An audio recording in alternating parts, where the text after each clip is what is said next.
Start. Welcome, everybody. Recording in progress. Welcome. This is the January 15th, 2026 Pitkin County Board of Health meeting. And I'm going to kick it off with a call to order and a roll call. I can look around the room and see online we have Krista Giesel, Linda Vieira is online. Cecily, are you on or are you I can't remember. Are you alternate? Cecily D'Angelo is here, which is good. Liz Stark is here. Tom Kurt is here. Kim Levin is here. And we have a special guest today, Kara Silbernagel, who is our interim county manager. I'm very glad to have her in the room with us. And do you want to say something at the outset? Do you want to, do you have a plan, Jordana? We just had public comment and then Kara can say a couple things and then she'll be off. I'm here as well, so Sam Rose. Hey, Sam. Great. Good to see you. Thank you for weighing in.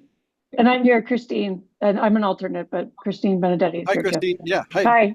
Christine, I can't see you, but I'm glad you're here. Thank you. And if anybody wants to chime in, you're always welcome to. And Susan is supposed to be here today, but she's with her mom right now, and she may not come. I may just be the primary.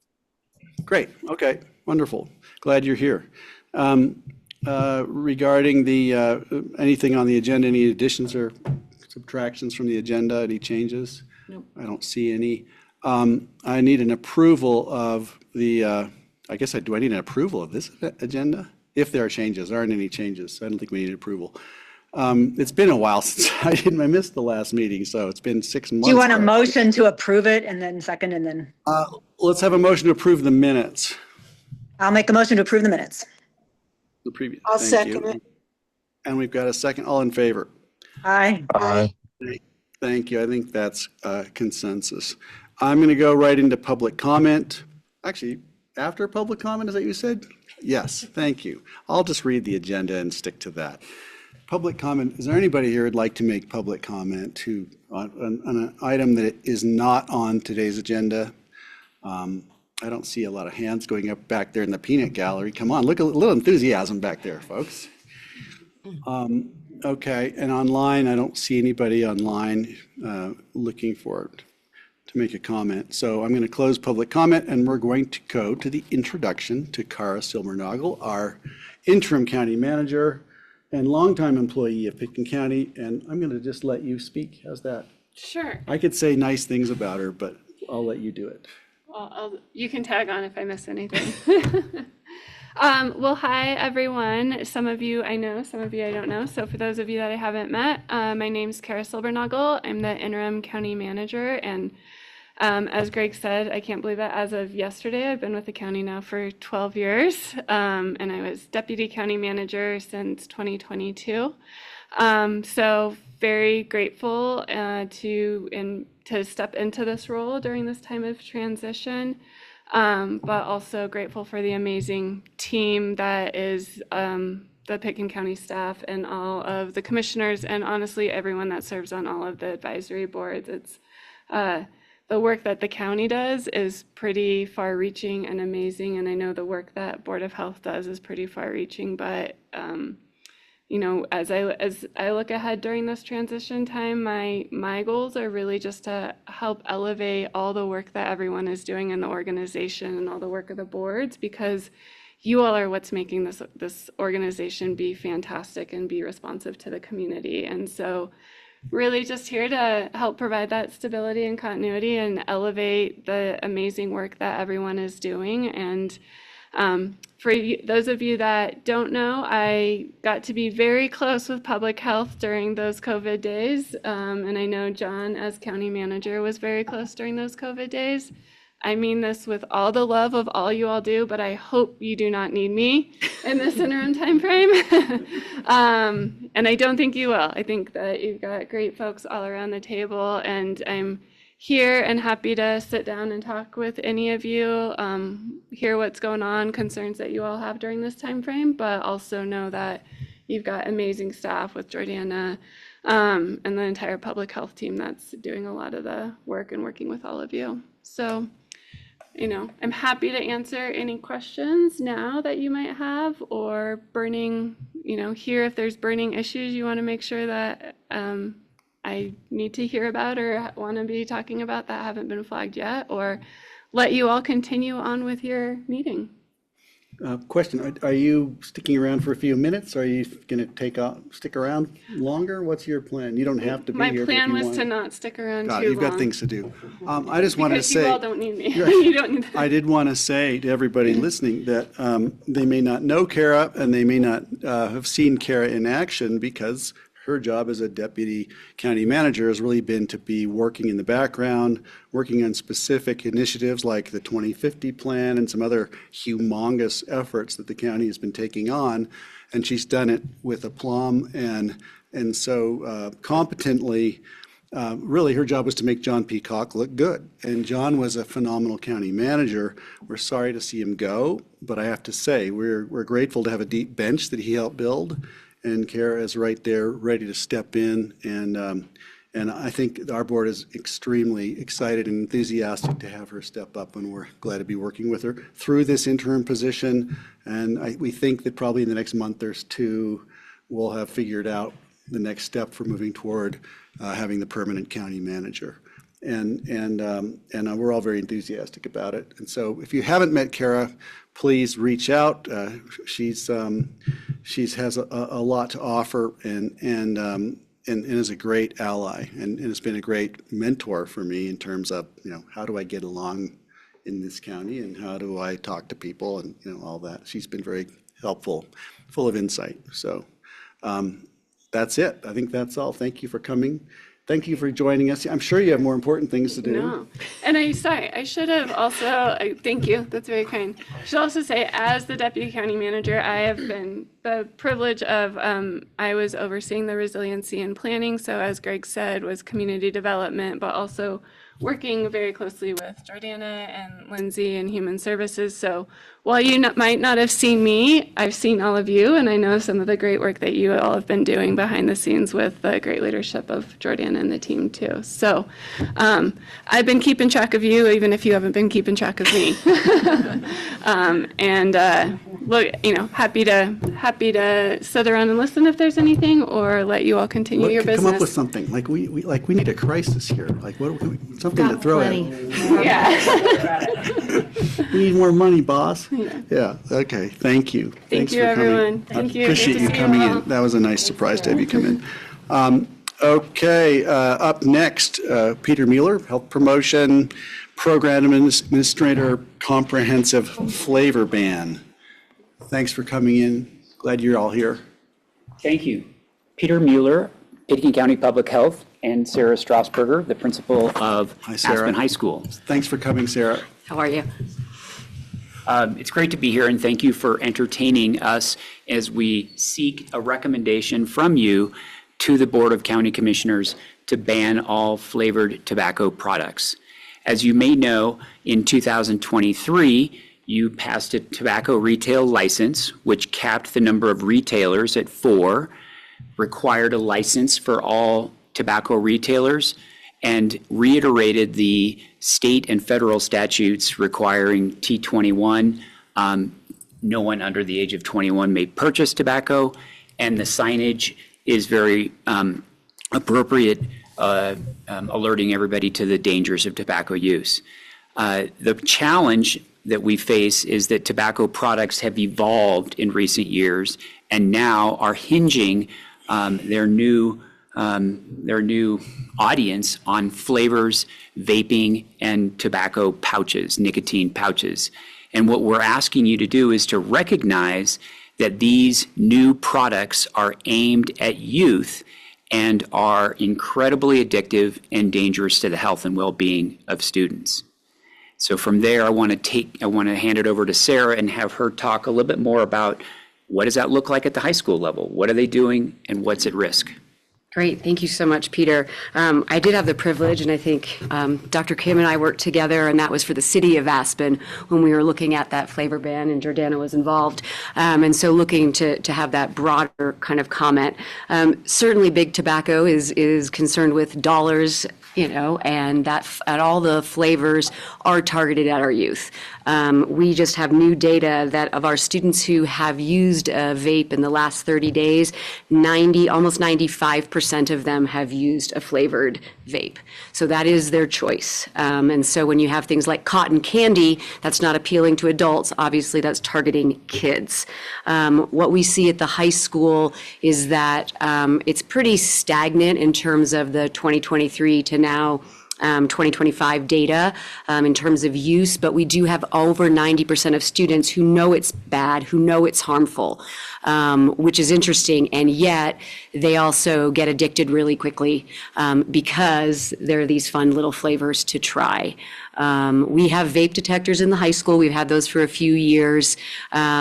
They're not great. Kids are smarter than most technology. So, and I think, again, it's more of a community issue. If they're vaping at school, they're vaping at home, in their cars, in public places, on rafta buses.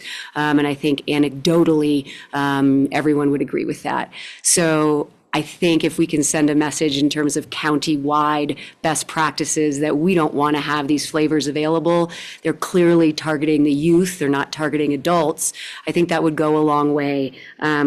Almost 65% of our students say it's really easy to get a vape product in the Valley. That's what they say. We don't ask where specifically.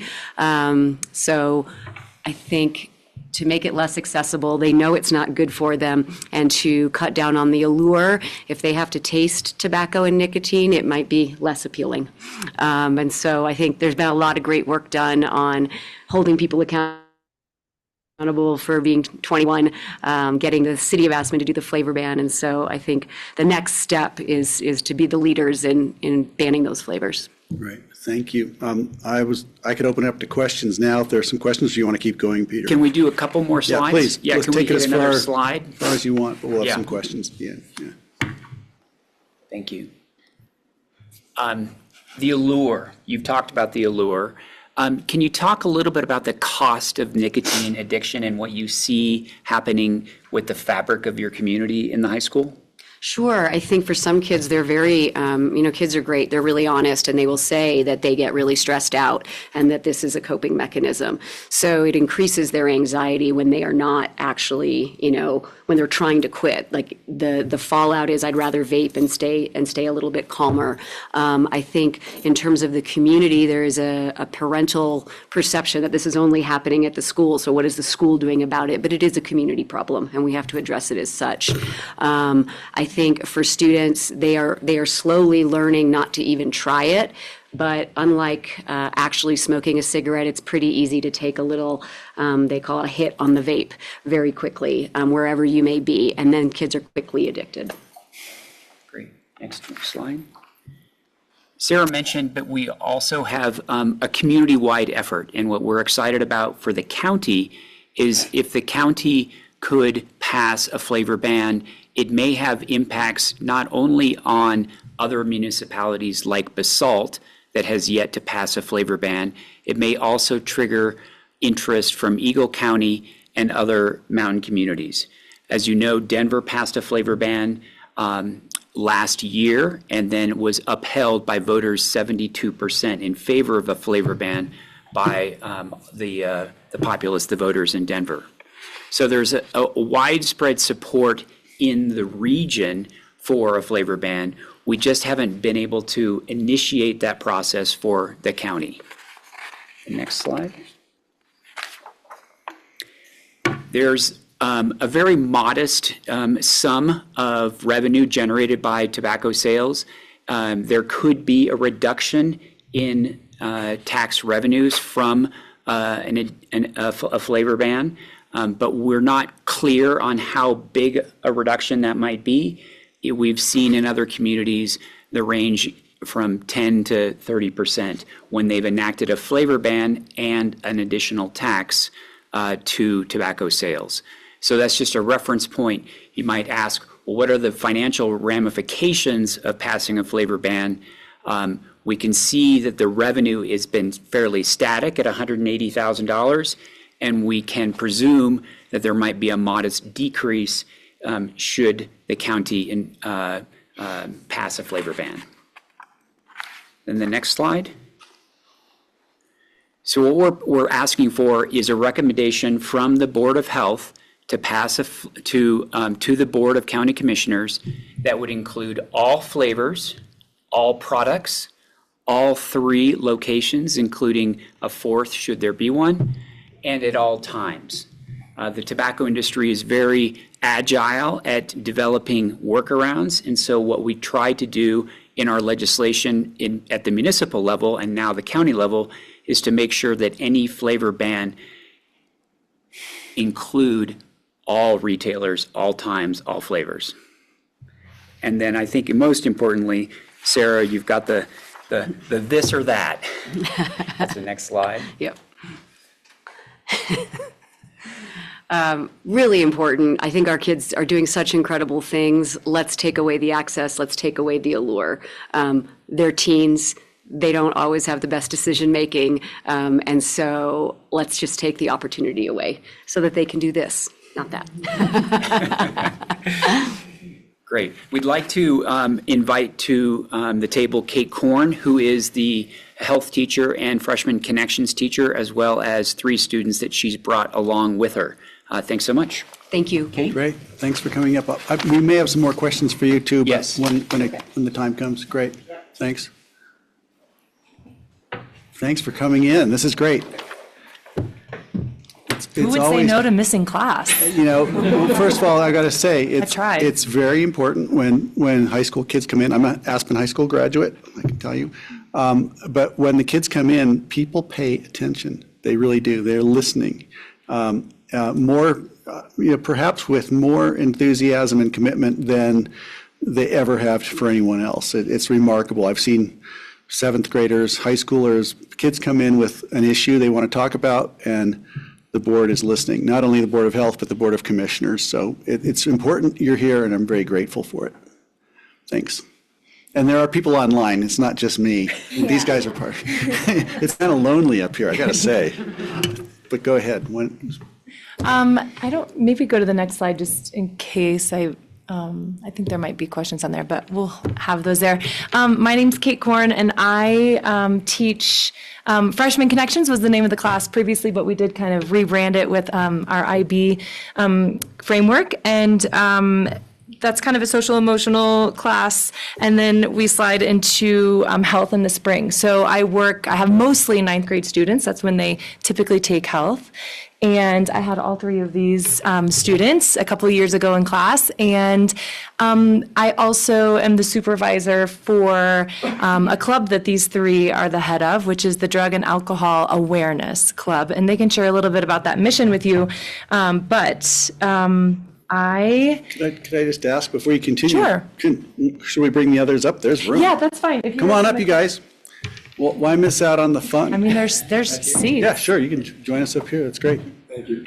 Sit next to Dr. Levin. If you sit next to Dr. Levin, it may rub off. I'm just warning you. All right, welcome. And before I have them share some responses to these questions, I just want to reiterate what Peter and Sarah were saying, and that I just believe that this is an opportunity for us to be leaders in the community as members, as parents, as teachers. And I think that setting this example and by advocating and showing that we care and that we are investing in the decisions and providing resources and information for them, but also removing easy access to something that they definitely have access to, I think sends a really big message to students. And I think that they want that just in conversations that I get to have casually with students. I think that this is something that a lot of kids really do care about. And like Sarah was saying, they know the impact. And it really is like, it's the prevention of, right? So how can we influence kids to maybe not even try, right? A lot of kids will say, well, if you don't like this flavor, you can just try a different one because there's so many. And the fruit ones are really popular. It's like, wow, they're open to sharing all of their experiences and things that they've heard. So I think that it's an opportunity for us to really move forward with an action and take a step and be able to be proud of something that we've done to help our students and our community of children in the Valley. Could you please introduce them? Yeah, or sure. maybe they could introduce themselves. Hi, I'm Alexa Yang. I'm a junior at the high school. Pete or Mike? Pete. Okay. And can you pull the microphone closer to you and make sure the red light's on? Same for everybody. Great. And then I'm Kieran Byford. I'm also a junior at Aspen High School. I know your dad. Yeah, okay, go ahead. I'm Haley Walker. I'm also a junior. Excellent. Great. Glad to have you here. I'm a parent of Aspen High School kids also. I have to brag. Okay. Okay, so they've been talking about some of these questions and would like to share some responses to them. And I think Alexa is going to take question 1, which is, what have you seen in school that helps students stay clear of tobacco products? Yeah, so the main thing that my peers and I have seen that helps students steer clear is sports, because many students are very passionate about their sport, and there are multiple different levels of consequences if students are caught using tobacco products, and also just personal consequences since it affects your health so much. And so I think with all our students who are so dedicated to our sports are like the students who steer clear the most. Yeah. And then also a big thing that helps students is having friends and having a community that supports the decision to not use tobacco products and to make that decision together, because it can be really hard when you're the only one. But I think our school does do a good job at creating that community. Great. Just out of interest, what sports are you in? I play soccer and I'm a big skier too. Okay, cool. Great. Mr. Byford. I'm going to take question 2 here, which is, how has the school supported students to make good choices, and how do they help students who continue to struggle with these products? So primarily we have a resource officer at the school named Cam, who runs this educational class for students on these topics they are required to attend if they have infractions relating to tobacco substances. That class seems to be pretty helpful, pretty effective. And then in general, I think it's great that it's taught by Cam. He's a figure who's really trusted at the school. He has great relationships with all the students. And I think that can also be said for most of the teachers. They're very approachable. They're not afraid to have important one-on-one conversations with students about a variety of topics, including this one. So I think that's a big component. And then as far as supporting good choice making, I think our club contributes to that. We try and educate on topics such as these, not just about tobacco, but other topics as well. And we do have a decent amount of students show up, so that's a good way to spread awareness. Great. Thank you. Helpful. Ms. Walker. Yes, I will take questions 3 and kind of 4. I feel like they could be lumped into one, which is, why are the new tobacco products, and especially flavored vapes, so alluring and dangerous for peers, and why are flavors such a big deal?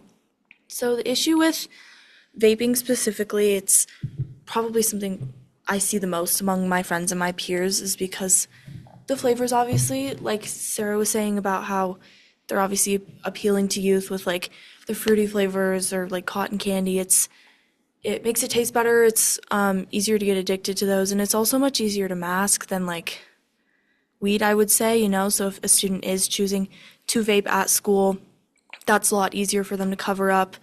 Zyn is obviously the easiest one to cover up. That's one that I know all of my friends who are addicted to nicotine, that's their choice when they're at school, because they can just put it in and they can sit through their classes, and that's kind of the problem with that flavor, is that's really easy for them to use while they're at school. And which one is that? What's that again? That's the little pouches of nicotine, yeah. And it's also just like, not just the flavors, but the packaging of a vape is really easy. They're small, they're easy for people to keep contained.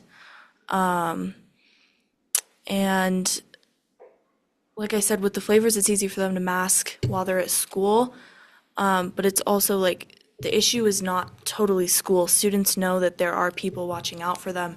Vaping at school, in the bathrooms and like in the hallways, it's when people leave for lunch and they vape in their cars and they come back, but they don't smell. That's the issue with the flavors, is it's just easy to keep quiet so no one's getting in trouble. Could I also touch for a second on this question? Just speaking from personal experience, I have a sibling who was addicted to nicotine for the majority of their time in high school. And she surrounded herself with the same kind of people with that environment. So I was kind of surrounded by it as well. So often at my house, there would be vapes left around. There would be Zyn, which is one of the ones she talked about. And I never really had an interest in any of it. But the flavors were the thing that tempted me the most. I always had a sweet tooth. I loved candy. I loved soda, all that stuff. So I was very tempted by that, not by the actual other components of the nicotine or of the Zyn. So yeah, that's just from personal experience. Thank you. Go ahead. Yeah, and also adding on to that, I feel like the biggest thing that banning the flavors would have is preventing people who've never tried it before from trying it, such as hearing, like, if it's seen, or if they don't have flavors, it would be seen as much more, like, gross and, like, not as, like, fun thing and not as casual for people who've never tried it before. Right. Interesting. It's good. Great to hear from all of you. Can I ask a question online, Greg? Please, go ahead, Krista. Dr. Giesel. Thank you guys all for coming. And first of all, this is such an important topic, and I really appreciate everybody being there and their insight. So this ban, and I didn't actually know this, would be for flavors of the pouches of Zyn as well as vapes. So Zyn pouches are flavored as well? They can be. Yeah. And so Usually, common one is like mint flavor, so that it's like, I think, right? Yeah. Yeah. Just so that it's not pure nicotine. It would also you include. guys are asking for a flavor ban on all of these products, not just vapes. It's vapes and Zyn. Yes. Awesome. Thank you. Great. Thank you. Questions from anywhere else? Dr. Linda. I have Mira. a question. How long does a pouch last? Is it how many times you vape? Is that what happens? Because it says one pouch, is equal to a pack of cigarettes. I think a pouch and a vape are different things. Oh, okay. Yeah. They're just different forms of nicotine. So like the vape is nicotine on its own. It's kind of like a way students substitute it so that they don't have to be vaping.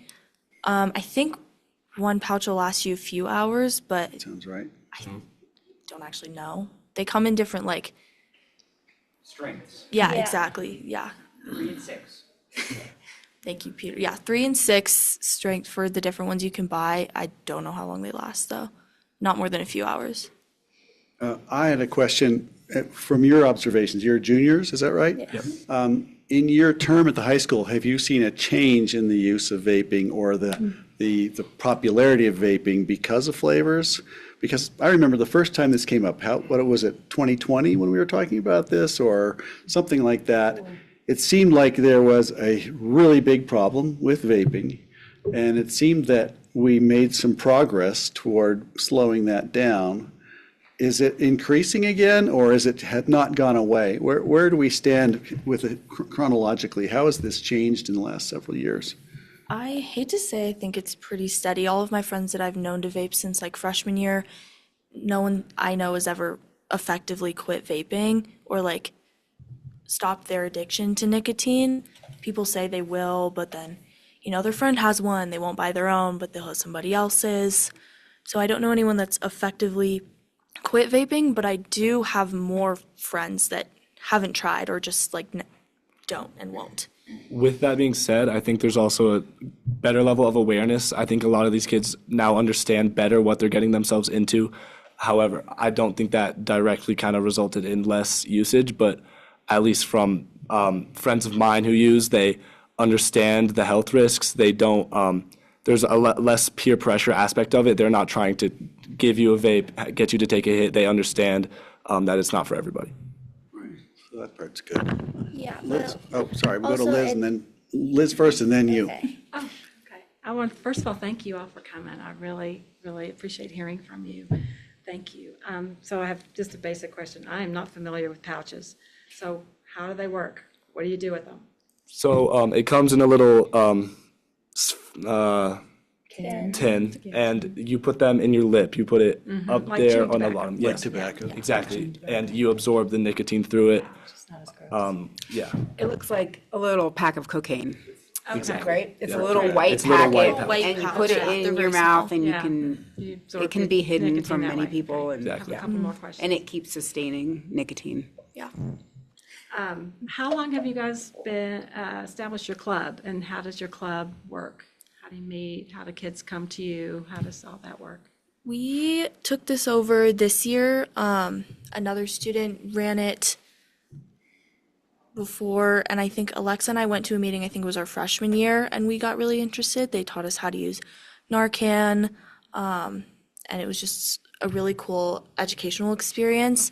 And this year, Alexa and I were looking for something, and we had spoken to Kate about how it hasn't been running anymore, and we asked her if she would sponsor the club again to help us get it going so that we could bring awareness back to these issues.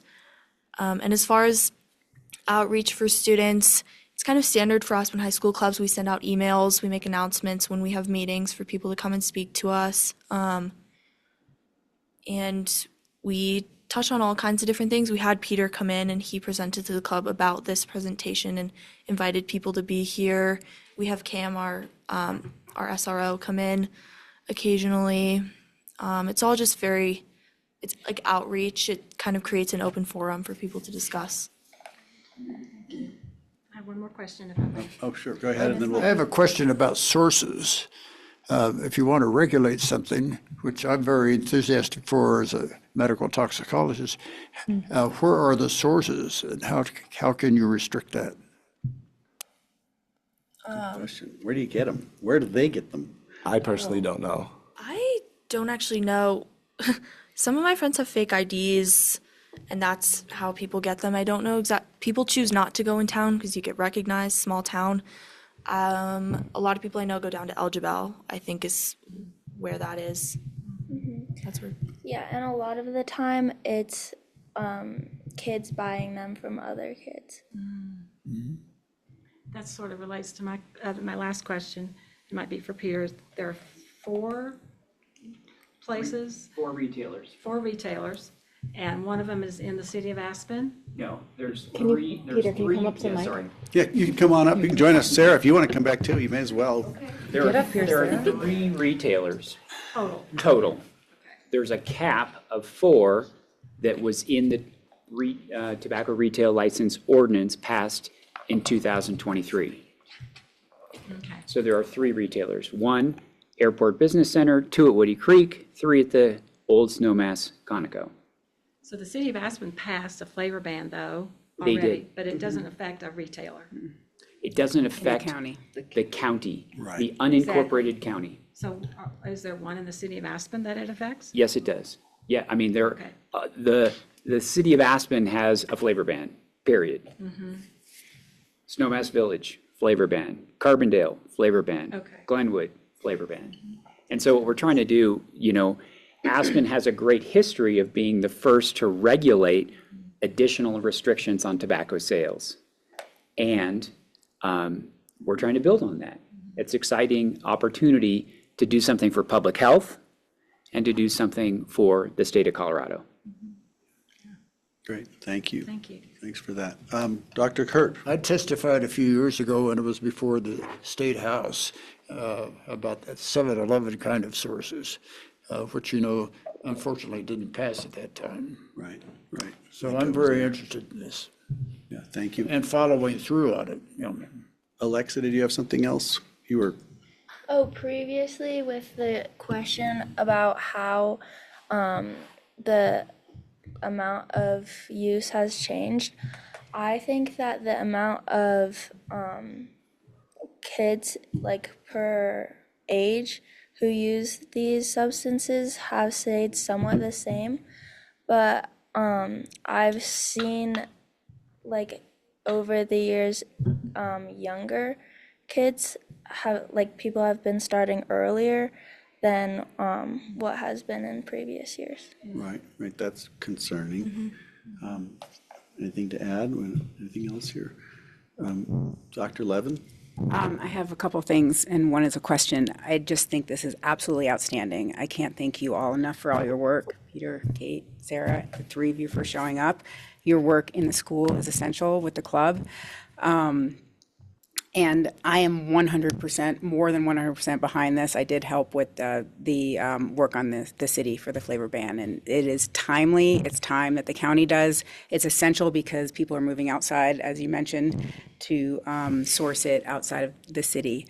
So two things. One, I just wanted to touch on and add that the reason why nicotine is bad, like why is it bad for you, as a developing brain?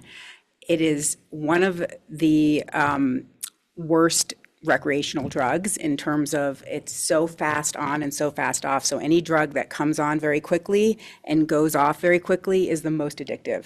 And so nicotine is the most addictive. It's more than even drugs like heroin, cocaine, which people don't really understand that concept. So that's why everyone is like every 1 minute you have to take more hits because your addiction is so quick and it's so lasting. And then it preps the developing brain for future addictions. So we know that people, and your comment is so essential, that earlier, younger and younger, that your peers you're seeing them start this up, which thank you for saying that. It is prepping your brains for addiction in the future.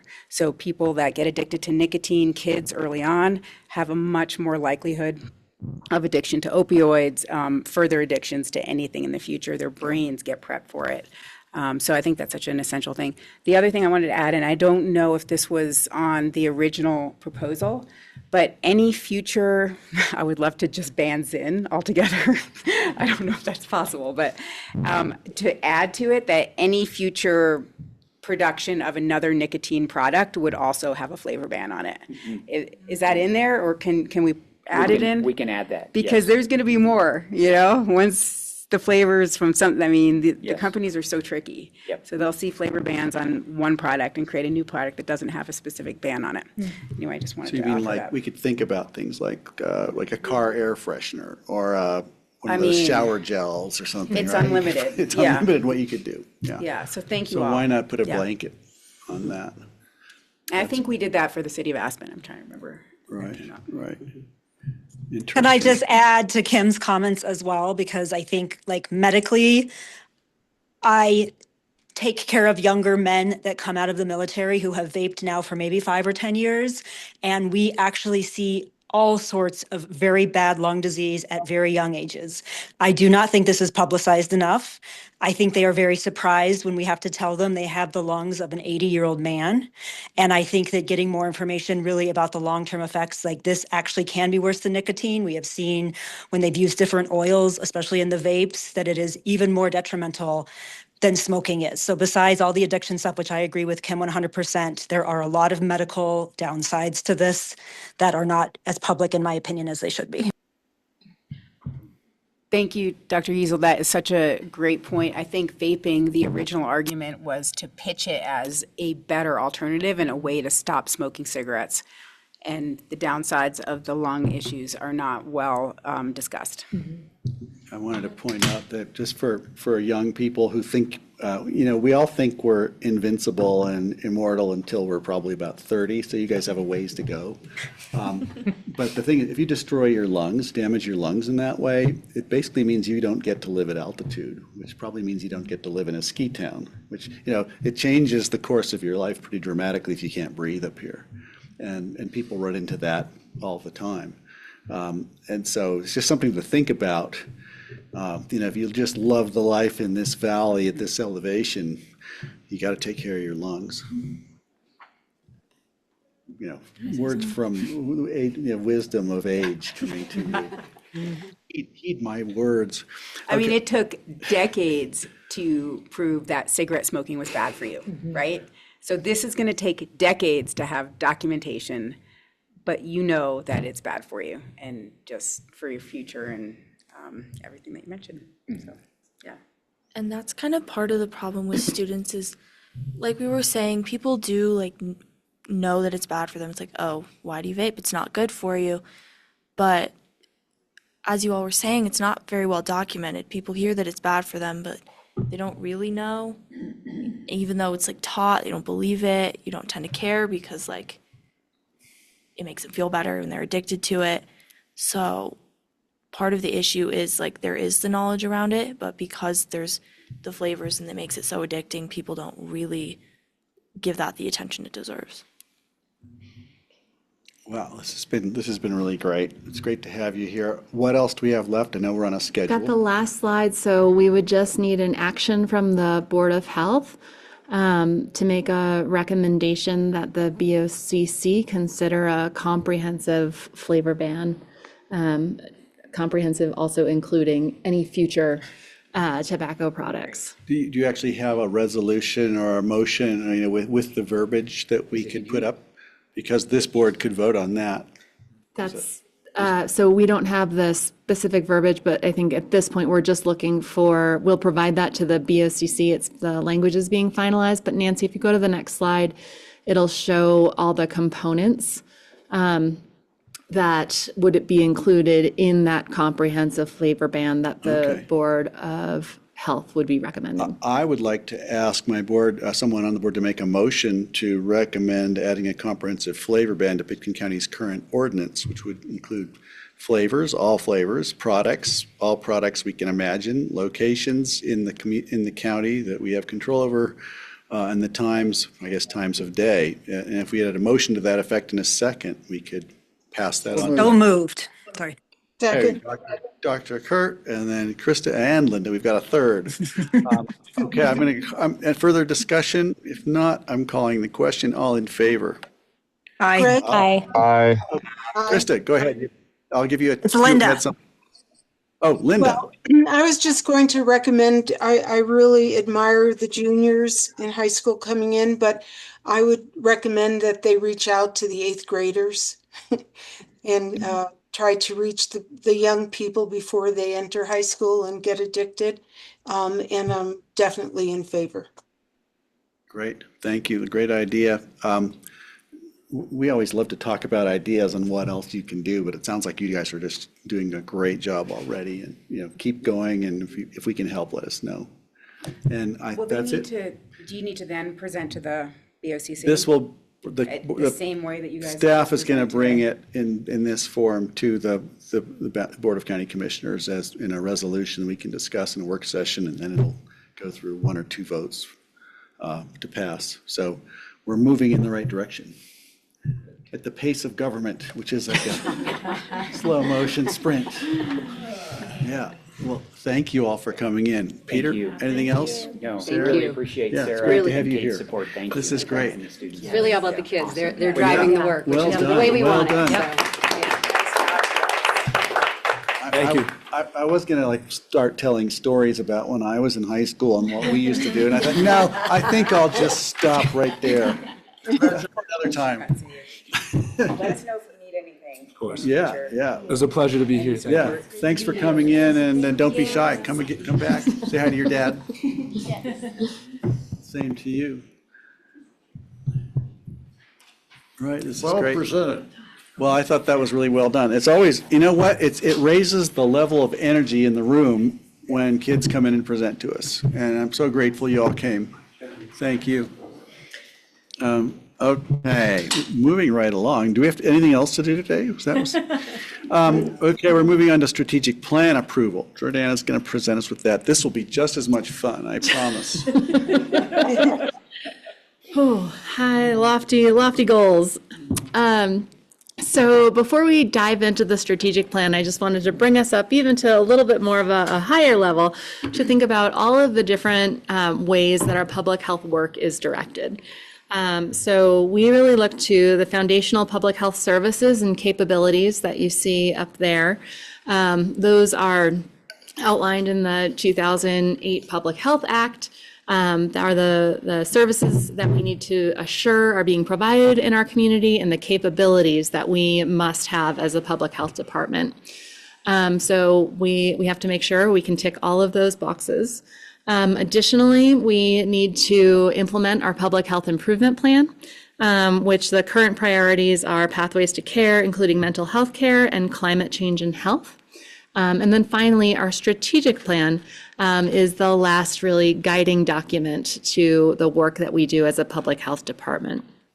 So if we go to the next slide, we'll dive into the work that we did to create a strategic plan for the next 3 years, 2026, 7, and 8. We first started by revisiting our vision, mission, and values. The vision was vision and mission. We decided still were relevant. This was created back in 2017 when the department was formed. The vision being systems are in place to sustain a healthy and thriving community. And then the mission of how do we do that is working with communities to promote health and prevent disease by protecting and enhancing environments, policies, and systems that support positive outcomes for everyone. When we looked at our values, we thought that those needed an update. And so that was done with our entire public health department. And you can see the new values listed up there of transparency and accountability, community engagement, evidence-based, compassion, collaboration and teamwork, and a healthy environment. Moving forward in our strategic plan, we decided that we wanted to really think through a new framework. The next slide pulls up. We'll see that we developed a values-based decision-making framework. And this we brought to the board at our last meeting and received some feedback on it. This is the finalized version here. And these questions are really intended to ensure that we advance our values by reviewing how an action or a decision might impact the health and environment of groups of people most likely to suffer preventable adverse consequences. So these really help us to check our assumptions and avoid unintentionally perpetuating poor health and quality of life outcomes. These are questions that we will ask when developing or implementing new policies, programs, or projects. You'll notice that the headings of these questions really reflect our values that we shared in the prior slide. So by applying this framework in real-world situations, our goal is to ensure that the way we do our work is reflective of our values. So this is a new document. We'll, of course, be living, and we'll update it as we move forward. But we are eager to incorporate this into the way that we do our work. Next slide, please. The 3 pillars that were developed as a part of this strategic plan represent the critical foundational capacities that we need to carry out our work and advance our vision. The objectives under each pillar really provide the direction and focus, while the strategies outline the actions and approaches required to achieve those objectives. You'll see that these 3 pillars are, one, to cultivate an engaged and skilled workforce. Our staff is the backbone of everything we do and how successful we are, so we know that that is an area that just continually requires us to be looking at and thinking through critically. Establishing a data and quality infrastructure. This is something that we feel like we need to put some more effort and work and systems in place here. So will be quite a lift, but will help us to assure that we're doing the right things, we're making the right improvements, and it goes back to that value around data and evidence base. And building trust through engagement. We found that this is critical both at the partnership level of different community organizations or different county departments, city departments, as well as within the community as a whole. So these are the 3 areas, pillars that we're calling them. And those are all built on a foundation of our public health values that drive how we make our decisions and do our work. From there, if we go to the next slide, we'll break down the objectives. So under each pillar, we've got a smart, so more, we've got a more detailed objective of what we would like to do. Objective 1 is to create a skilled workforce that feels valued, represents the community, is compensated fairly, and values professional development. There are 7 more specific strategies underneath that that were included in the strategic plan that got sent out ahead of time. Objective 2 is to build a comprehensive data management system that values continuous quality improvement, outcome measurement, and strengthens data partnerships. There's 4 strategies that outline how we'll work through that. And then finally is to strengthen and deepen community engagement and partnerships and enhance transparency, communication, and accountability in decision-making. And that has 5 strategies associated with that. Finally, the last slide I wanted to share with you today just walks us through the monitoring and reporting touchstones that we have for ourselves to make sure that we are implementing the plan as outlined and keeping both the board, our management team, and staff updated as to the progress that we're making. So in yellow, you'll see that the Board of Health is scheduled to get updates on the strategic plan annually in our January meetings. So with that, I'll pause and see if there's questions or comments. And then the action that we're looking for today is an approval of the plan from the board for this to direct our work for the next 3 years. Comments, questions, soliciting questions from everybody here and not seeing any. Okay, I would, as somebody looking at this with fresh eyes, I'll share that I don't know it well enough to be deep into it. A lot of these are ambitious goals and they're worthy goals, but they're also almost open-ended. The sky's the limit on how far you can go and how much you can do. But there are limits with budget and resources and human resources. How do we look at those limits and understand there are limits to how big we can grow? Maybe I'll just leave it at that, because it's possible to keep growing bigger to the point where somebody starts reacting negatively to, wait a minute, and I'll just share, as a county commissioner, since I've been here for 9 years, the county has doubled in size. Our workforce has doubled in size. Our budget has doubled in size. It's something that I did not imagine or aspire to see happen, yet it happens. And so whenever I look at anything anymore, one of my concerns is, are we really paying attention to how efficient we are, as well as how we can grow? Because the sky's the limit on what we can do for the community. If we had an unlimited budget, we could just keep going, but we don't. So the question I always want to ask in every setting is, how do we put safeguards or guardrails or perhaps feedback loops that tell us when we're reaching a level of quality that is sustainable and affordable going forward and doesn't require another FTE or 2 or 3. And I know we've been mandated by the state for a lot of FTEs that we haven't been able to, they haven't given us the money to do it. They've just told us we have to hire them. And so this is what the Board of County Commissioners thinks about. And so I want to share that and ask, how do we approach that when we come up with a plan like this? Putting you on the spot. So the plan doesn't necessarily require additional FTEs. The plan, when we're talking about workforce, it's how are we keeping the folks that we have here engaged? We know how much it costs to rehire for a position. It's much more than being able to retain the amazing staff that we have and the depth of knowledge. So I would say, thinking about that workforce component, that's a cost savings. If we invest in the employees that we have, we'll keep them here, we'll keep the institutional knowledge. And the longer someone's in a position, the more they are able to, take on, handle. They've got great insights. So I would say that pillar is at a cost savings. The data pillar really, it asks us to do some quality improvement, which means looking at systems and saying, what can we be doing better, more efficiently?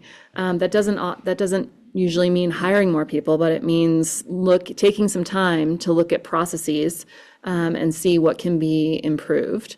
There could be some data if we wanted to reach for the sky, to your point, if we wanted to build data dashboards on everything that we do and manage and report on lots of things, that would require more people. So the depths to which we can invest in these different areas will be outlined by our current staffing. We can, if the Board of Health directs us to do something in a lot of detail that our current staffing doesn't allow, we know that has to go to the Board of County Commissioners to approve another FTE. And then, the final pillar of building trust through engagement, I would say right now that's a part of everybody's job. This is really taking some time to think about how we do that more effectively and making sure we're giving staff the tools to be able to do that effectively. Not necessarily that we need to hire someone to do this for us. Great. Thank you. That's an excellent answer. Liz. Can you refresh our memories about the last strategic plan and what changes were made and what kind of how you chose to shift, what influenced you to shift into new pillars, if you did? Yeah, so our last strategic plan, let me look it up, was a 2-year strategic plan. We did that internally. The goals were around, one was around communications, so increasing community engagement and awareness around some of these evidence-based public health information, ensure we're a trusted source of information in the community. So there's echoes of that here, continues to remain important. Goal 2 was around sustaining and right-sizing the public health department. So you can see some of that echoed in the workforce goal. Goal 3 was around institutionalizing COVID learnings in order to be better prepared for the next public health emergency. And so having accomplished the strategies that were outlined in those last 2 years, when we came back together as a staff, did our SWOT analysis and really looked where we needed to focus for the next 3 years, the pillars, to your point, some pieces held on as critically important. Our staffing is always going to be something that we're going to want to focus on. And some shifted depending on the climate. I was thinking about the last strategic plan. Thank you for remembering that. And also our community surveys, community satisfaction surveys. And we are lucky enough and I guess grateful enough to have a community that really appreciates what we're doing here. And usually our satisfaction ratings are quite high. Coming out of COVID, they were quite high compared to many other counties and county public health departments elsewhere. I think we had an easier go of it in that we had a community that was very supportive and still is and believes that we're doing a great job here. And so that continues. So I think you're on the right track and the answers are satisfactory to me. As we go into our next community health survey, we'll be asking the same sort of questions of the community, and it'll be interesting to see what they say. But I anticipate people are comfortable and used to having a level of quality that we've provided here for quite a long time now that has been quite high. And so we can be proud of it and perhaps not rest on our laurels, keep paying attention. And I think this is part of it. So thanks for bringing this. Do we have any other questions or comments, or do you want to see a motion from someone? What are you looking for here? Looking for a motion to approve the strategic plan. The 800-pound gorilla is COVID and other things that follow. So kind of an updating of whatever is of interest, because COVID is still semi-submerged, but other things like COVID could emerge. Right. I move to approve the strategic plan. Thanks, Liz. Second. I have a second from Krista. I'm going to call a question. All in favor? Aye. Okay, Aye. and we are right on schedule here. This is great. Actually, we're ahead of schedule. That's even better. Okay, so is Jenny going to come up and do communication plan review, ADN columns signups? Oh, the ADN columns. ADN columns. Sorry, I can't talk and type my password at the same time. Good afternoon. I'm Jenny Constable, Programs Education and Partnerships Manager for Public Health. So here to talk briefly about our communication plan for the year. Could I have the next slide, please? So you'll see that this looks quite similar to what we did last year. In fact, I think I pulled one subject off to help us simplify and streamline our efforts. So it's been a goal of the department over the last couple of years to increase our communication around public health topics. And as part of that community relations piece that the strategic plan is talking about, to make sure that we are out in the community with these messages and that folks understand who public health is and so forth. So we're trying to focus in on just a few topics, do them well, get some data about how that's going, and then tweak things in future years. We have been successful at doing a new work plan and budget for some CDC funding we have for workforce to help us with communications. So we'll be working likely with a contractor that would be chosen in part with the community relations team to help us come up with some evergreen campaigns and some campaign plans, revamp our website, as well as maybe do a little bit of rebranding for the department. It's time to just update that. So we have funding to help us do that goes through November of 2027.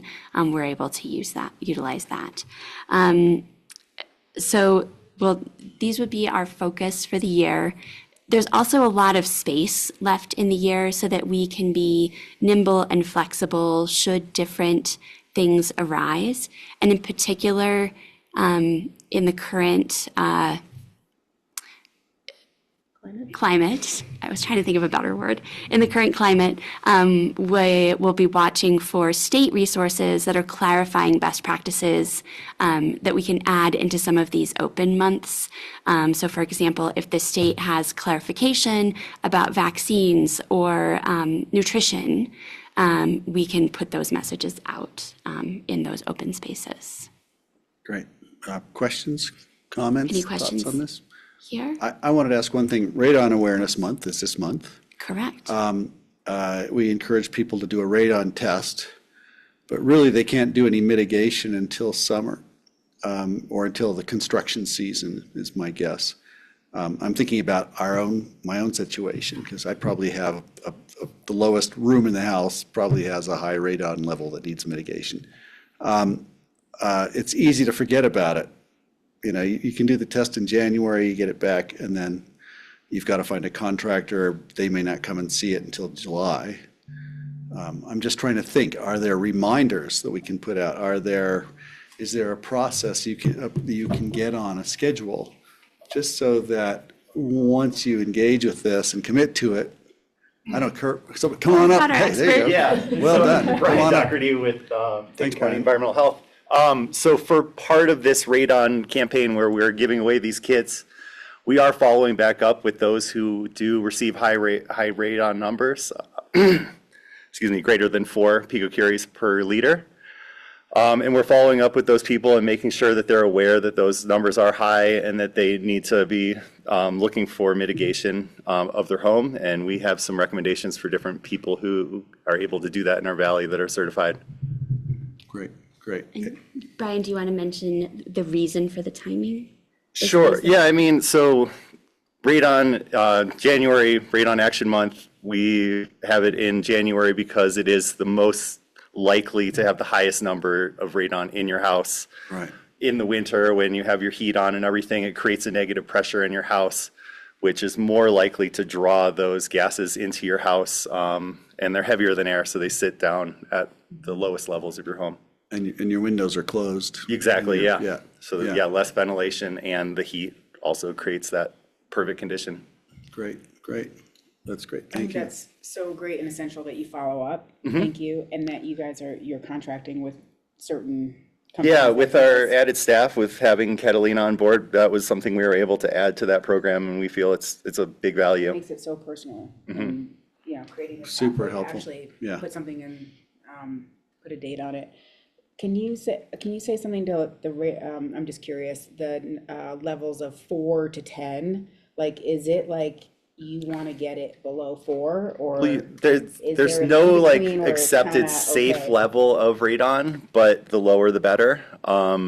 There isn't really saying that 10 is 2.5 times more dangerous than 4. They really just say if it's above 4, you should get your house mitigated, because that's the risk level that they've seen is where they've seen a difference. And just so people understand, what percentage of homes in Colorado or in our Yeah, community so have? in Colorado, it's about 50% of the homes. If you go onto the EPA's website, you'll see that the entire state of Colorado is in the high-risk zone for having high levels of radon in your home.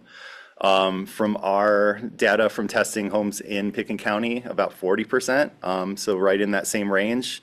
And another thing to think about is that even though your neighbor tested and may have a low number, that doesn't mean that your house is going to be low also. It's a very individual test. Depends on ventilation and how your crawl spaces are ventilated or. Exactly, yeah. Yeah, great.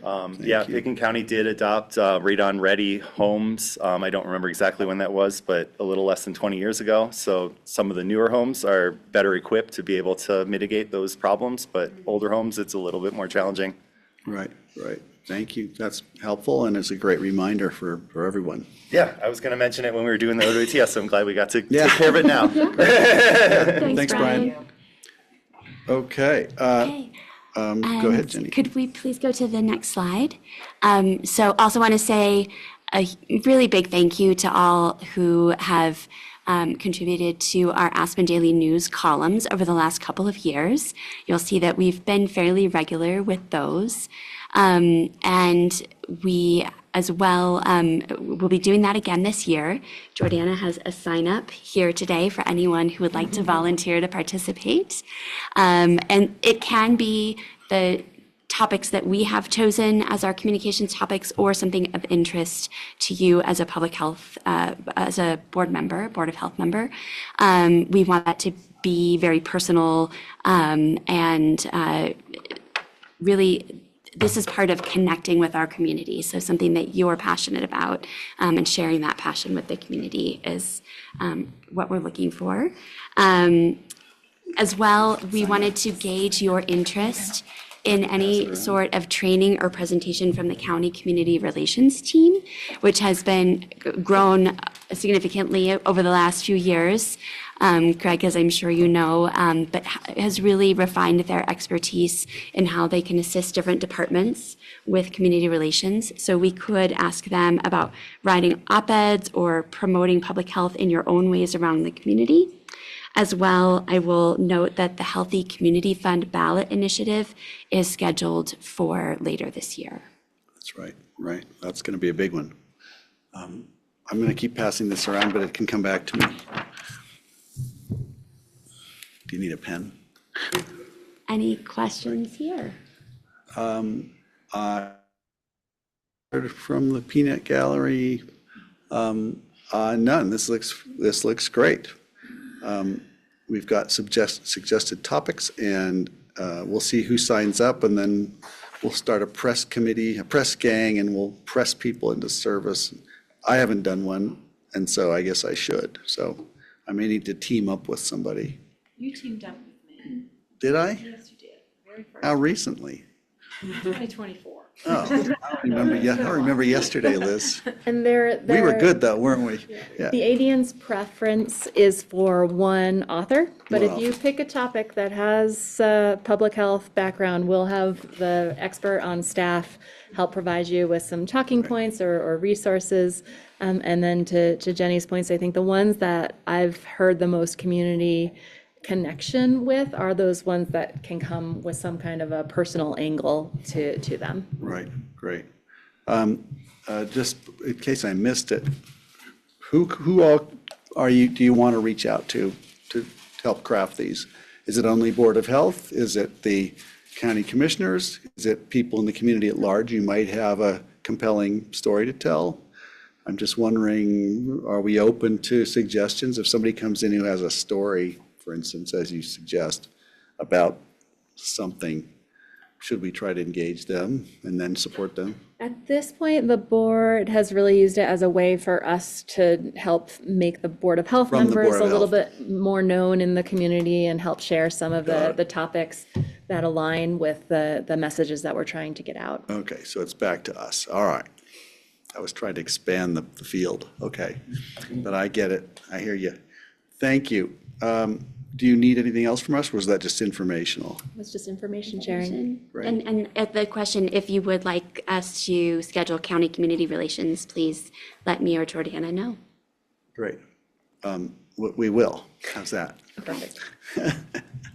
That sounds great. Thank you. Thank you. Thanks, Jenny. Moving right along to the thing that everyone here has been excited about. This is the on-site wastewater treatment systems, or OWTS as we call it. Yeah. Update. Yeah, on-site wastewater treatment systems are the purview of the Board of Health.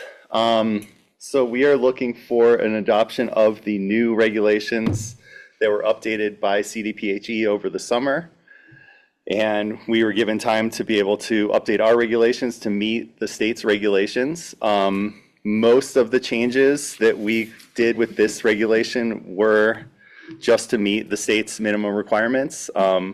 We didn't add any significant changes to the regulations. We've already opted into all of the optional portions of the regulations in previous iterations. So we are already licensing contractors and allowing setback reductions for advanced treatment systems by allowing people to show that they're maintaining those properly, as well as showing that systems are working properly when people sell houses or when they're doing large remodels on their home.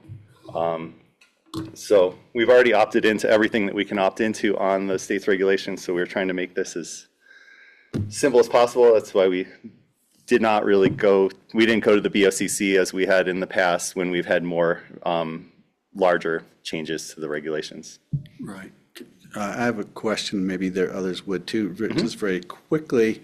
If you've had a house, say it's over 20 years old or over, over 5 years old, what's the likelihood that your septic tank or your field is not in compliance? I mean, just based on an age is really hard to say. If people are properly maintaining their systems by pumping their tanks out periodically, usually every 3 to 5 years or so, and not overusing it as far as having the amount of people that it was designed for in your home, they're generally going to last 30 to 50 years.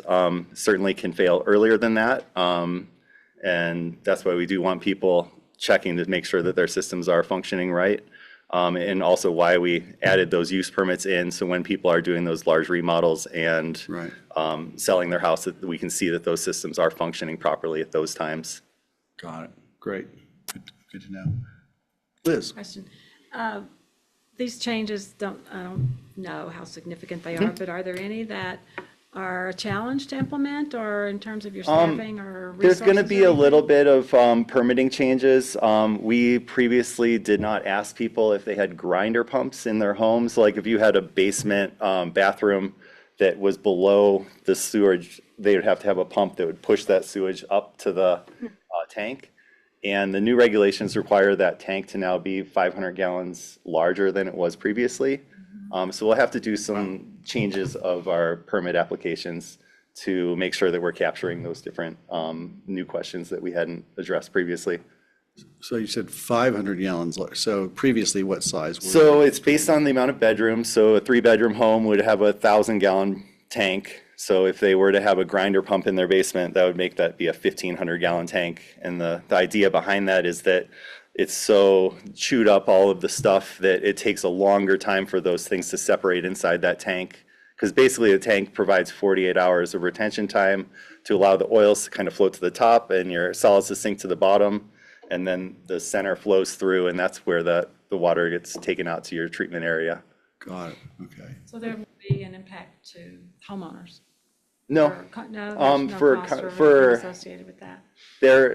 For new construction, there may be some requirements for some slightly larger tanks and some different technologies, depending on the types of soils and the types of conditions that are on site. It's very individual. Right. Thank you. Interesting stuff. Is there anything else we need to approve that our recommendation to the board? Is that what we're looking for? No, this is going to be adopting the regulations, and then 45 days after that, they will go into effect. Oh, okay. Any other questions or comments on this? It doesn't seem onerous. It seems like we're just staying in compliance with the state. Exactly. This is nothing.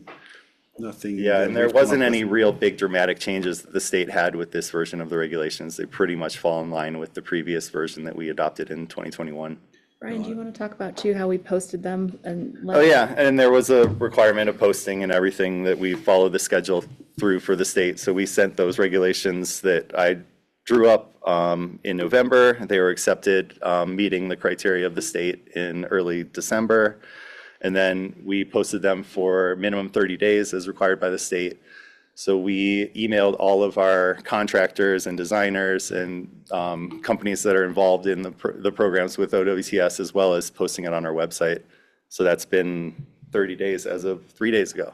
Got it. So public notice has gone out to the industry as well. Mm-hmm. That's great. Yeah, we wanted to get this done as early as possible to have a new construction season with new regulations and not have a jarring change in the middle. Right, so you're out in front of it. That's great. Okay, then I think I need a motion to approve this. Moved. We have a motion. I'm looking for a second. Second. A second over here. Okay, we're good. I'm going to call it. Great. Unless there's anything else to talk about. All in favor? Aye. Aye.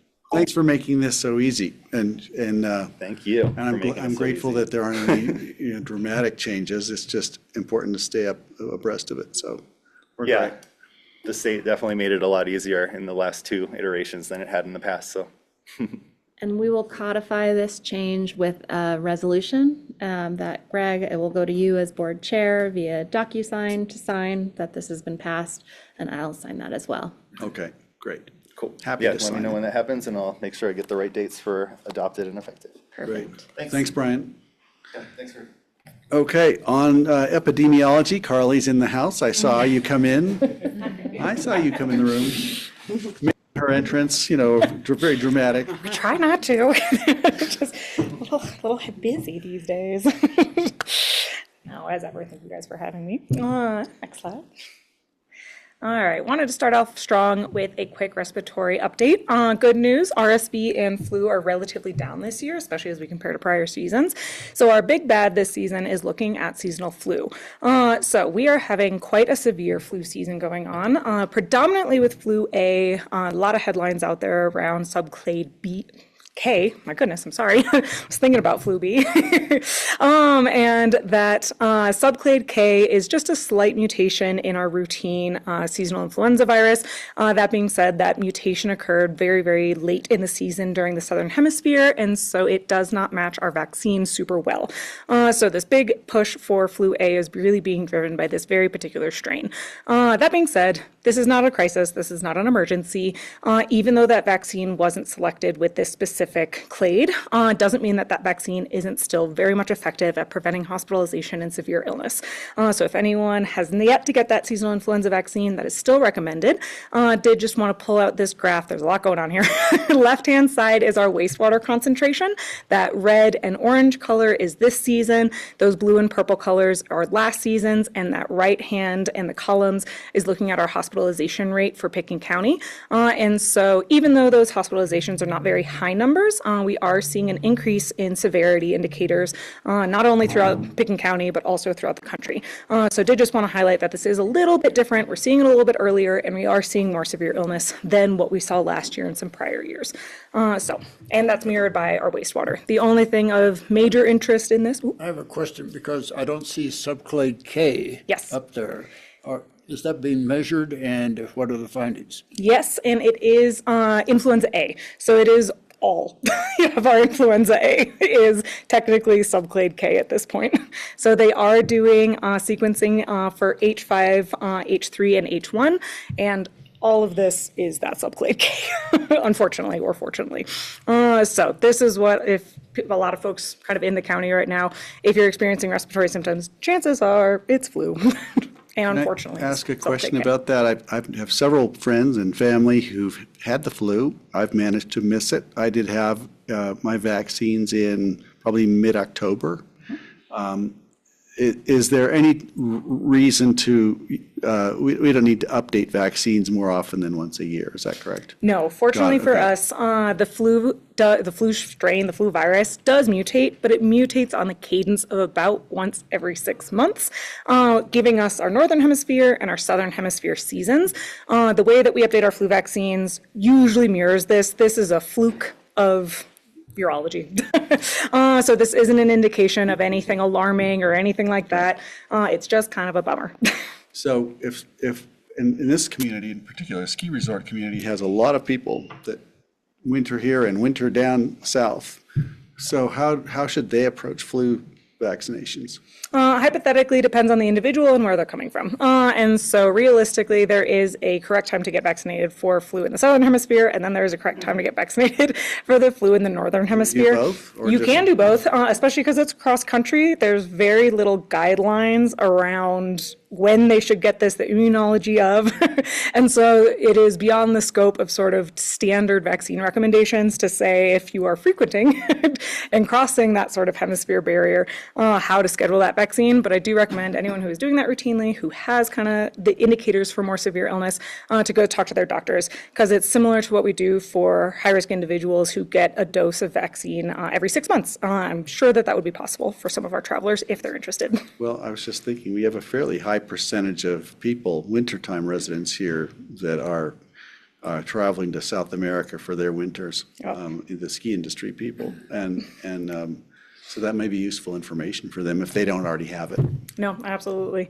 And as terrible as it is, if they get vaccinated up here during our season, or if they catch the flu, that does provide a pretty solid level of protection going into that season. If you're chasing winters, unfortunately, you're also chasing flu. Right, yeah. Good info. I'm advising people to keep one of these kits which tests both for COVID and the flu, so you can tell straight out what you have.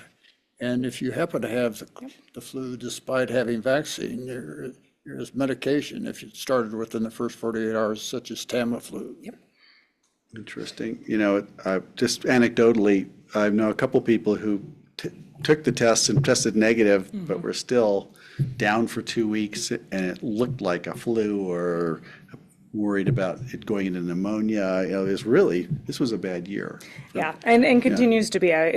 Indicators are starting to show that maybe we in Colorado are a little bit past, but we also know as a ski resort, our seasons can get a little screwy with our holidays. Next people. Exactly. And I will say with those. Kim, could you comment what you're seeing in the emergency room? Oh yeah, a lot of flu A, a lot. And I don't know the subtype of a lot of them just because we have the bedside and we're not subtyping them all, but the H3N2 is probably accounts for a lot of it. And that's where Kim, how many are vaccinated? You know, I am seeing people who are vaccinated with symptoms that enough to drive them to come in. So I don't know the percentage though. What are you seeing, Krista? Yeah, I mean, I feel the same, but it still seems I have a very unvaccinated population this year, and I think there's a huge difference between who got vaccinated and not. I mean, I think, yeah, I mean, again, I don't have a lot that did get vaccinated, so I'm just seeing a lot of flu. Yeah, and if you look at the purpose of vaccination is also to prevent severe illness and hospitalizations and death. So I think it is still doing that, but it's, you know, in terms of prevention, maybe lessening symptoms, who knows? Right, so for, Other point about what you said, in that sometimes you get a negative result, but you still feel like you have all the symptoms. I tell people that you can test too early. So sometimes if you test within the same day of your symptoms starting, retest the next day or wait another 24 hours until you have a lot of samples to test. I think that's a good point because I feel like I'm doing that too. And I think that's to Dr. Kurt's point that there are these over-the-counter things available that they can go and get. right. And to that point, those over-counters are a fantastic tool. One silver lining of the COVID pandemic and all of these antigen tests that we have is allowing individuals who might not get tested at their physicians to get tested. However, if you are sick, even if you're testing negative, you are still sick. And so one of the best ways that we can still help prevent this is not only the proactive measure of getting the vaccines, but also stay home. Protect those around you, protect your workplace, protect your schools, protect your friends, your coworkers, stay home if you are sick, regardless of what the test says. And that, to Dr. Kurt's point, if you would benefit from that medication, talk to your doctor. That's going to be the best way to know what you are sick with and how best to treat it. And so if it was I a just want to 12 echo day, that. One more point about the medication is that it's not a treatment. It's not necessary to get it. And all medications have side effects. And the creation of these medications was to prevent hospitalizations and deaths among people who are high risk. So healthy young people generally don't need them. So you don't have to worry about it, the timing, and you don't have to worry as much about knowing exactly what you have. You do the same thing for everything. Hydrate, stay home. Yeah. Exactly. That's a very good point. Stay away from other people, but you don't necessarily, the medications are not, they may shorten it by a day if you're lucky. Possibly. And young. Just one last question, just from observation, the people I know who were sick for a much longer time this year than they were previously. Does that mean they're infectious for a longer time? Probably. General rule of thumb for any sort of viral illness is 48 hours after symptoms begin to improve and you are fever-free without the use of medication. So if you are feeling ill, if you have that extended fever, chances are you are still contagious. That being said, I can pop this off to Dr. Levin, but are some lingering, like if you're having chest congestion, but that fever is broken last week, that's potentially lingering and hypothetical. Talk to your doctor about treating the cough. I mean, as we all know, this is transmitted through the air. So coughing, talking, and then another person breathing that in. And there's no on-off button. It's not like, oh, we're at 48 hours, now I'm not infectious. It's more of a slow decrease. Sure, likelihood. So just to know that. And yes, I would think because people are coughing for longer, that there is more of a higher rate of infection for a longer But that being said, I think there's also, first of all, there's other viruses besides these going around that we don't know about. And secondly, they can actually get irritation of their lungs that is not infectious, that can cause a cough for a longer period of time. So I think, recommending people go see a doctor, but I don't want people secluded to their house for months on end because everybody thinks they're still infectious, right? Thank you for that. Yeah. Great. What is there another page, or is there more news? You're not done with me more yet. Bad Let's news? keep I don't going. think so. Okay, keep it coming. That was a good discussion, though. This one I do just want to highlight specifically because we are hitting a milestone this week. This is a major headlines. I'm sure everyone in this room potentially watching is aware that measles in the United States has been on the increase over 2025 and 2026. The reason that the milestone that we're looking at is that the United States is on the cusp of losing its official elimination status. So January 16th, 2025 is when that initial outbreak in Texas jumped those numbers incredibly high. And so that elimination status means 1 year of continual unmitigated spread throughout the country. And that we are 2 days, a day, tomorrow, away from being evaluated to lose that status. This is not going away. It's not going anywhere soon. We are likely going to continue to see measles throughout at least the next year, if not onward. So if you haven't gotten your MMR vaccine, do so. Kudos to all of our physicians and our school nurses and our childcare nurses for really towing the line on holding that vaccination requirement, because we here in Pitkin County do have fairly high levels of protection. So thank goodness for that. That's good. But yeah, great. Thank you. All right, onto the good stuff. December 17th of 2025, there was an emergency hearing of the Colorado Department of Public Health and Environment. The governor's office and the Colorado Board of Health all went through an emergency meeting in order to realign and update our childhood vaccination guidelines and recommendations. Again, there was a lot of Hans, there was a lot of messaging around this, so some folks in this room may know, but those are linked on that page for anyone who is interested in opening the decision-making as well as the American Academy of Pediatrics immunization schedule. The point of this meeting was to break away from the CDC and the ACIP guidelines for the state of Colorado in how we are recommending our childhood immunization schedule. And so that is the big takeaway, is that we are no longer moving in the direction of holding tight with the ACIP and CDC. We are instead, as a state, looking to the American Academy of Pediatrics as well as other third-party medical associations for vaccine recommendations going into the future. These third-party medical associations are really holding the line, really looking at data, really looking at the science of vaccination, and keeping science, and not moving into that partisan space. And so that is the big one, is Colorado kind of did this preemptive move to align with scientific academies, which I really give some strong kudos to. Can I ask you, is there a way to rephrase that? Because it seems to me that the academies have been going in a straight line following this path, and the deviation in the path has really been the result of the political, and the manipulation of the CDC and the others. 100%. Is that correct? So yeah, and that we're is still going in a straight line. We haven't taken a turn. We have not deviated. The state hasn't deviated. No. We have stuck with the data and what the data has said for decades. Thank you for that clarification. That's a better way to phrase it. I just want to think it makes, wait a minute, who took the left turn? Nope, it was not the state of Colorado. Linda, did you have something to add, or that somebody said something? Okay. Which brings us to the next slide. Okay, let's keep going. I know. The reason this is a big one, I wanted to set the stage chronologically. I'm sure everyone in this room is aware that the CDC, oh my gosh, is it 2 weeks ago now? No, it was the beginning of last week, came out and updated the childhood immunization schedule.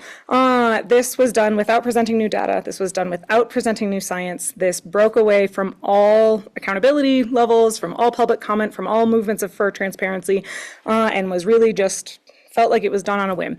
What changed is that we are what the CDC has moved away from 17 universally recommended vaccines for 17 diseases to 11. So the 11 are what stayed, and then what's left out and moved to 2 different other categories are also listed there. Those 2 categories are for high-risk individuals, which is not been identified what that means, as well as moved to joint decision-making, meaning that individuals who are looking for those vaccines can speak to their physician. Again, this was not done in a standard format. To Greg's point, it is this that has shifted. This is what feels like it has taken itself off the rails while Colorado has tried to remain on the track, so to speak. And so to that point, what about Colorado? Because of the decision that was made on December 17th, there is functionally no change. And so we are sticking with prior approved vaccine schedule that is aligned with AAP, and that goes for all of our schools, all of our childcares, all of our routine vaccinations have functionally stayed the same. So even though that sounds a little confusing, that there were all these meetings, all these changes, to really mean that nothing has changed and Colorado is staying the course. Great, thank you. Let's keep going. Oh, I think that one was it for me. That's all you got? That was all. Was that not a? No, that was it. Okay, well, thank you for bringing that in. Interesting update as always. Never a dull moment here. Thank you for being on top of this. It's fascinating what you do. I am looking at Jordana for the director's update. Great. So we'll start with the next slide, which according to our bylaws, the board needs to formally approve the 2026 meeting schedule. This is the same meeting schedule I brought to you in October.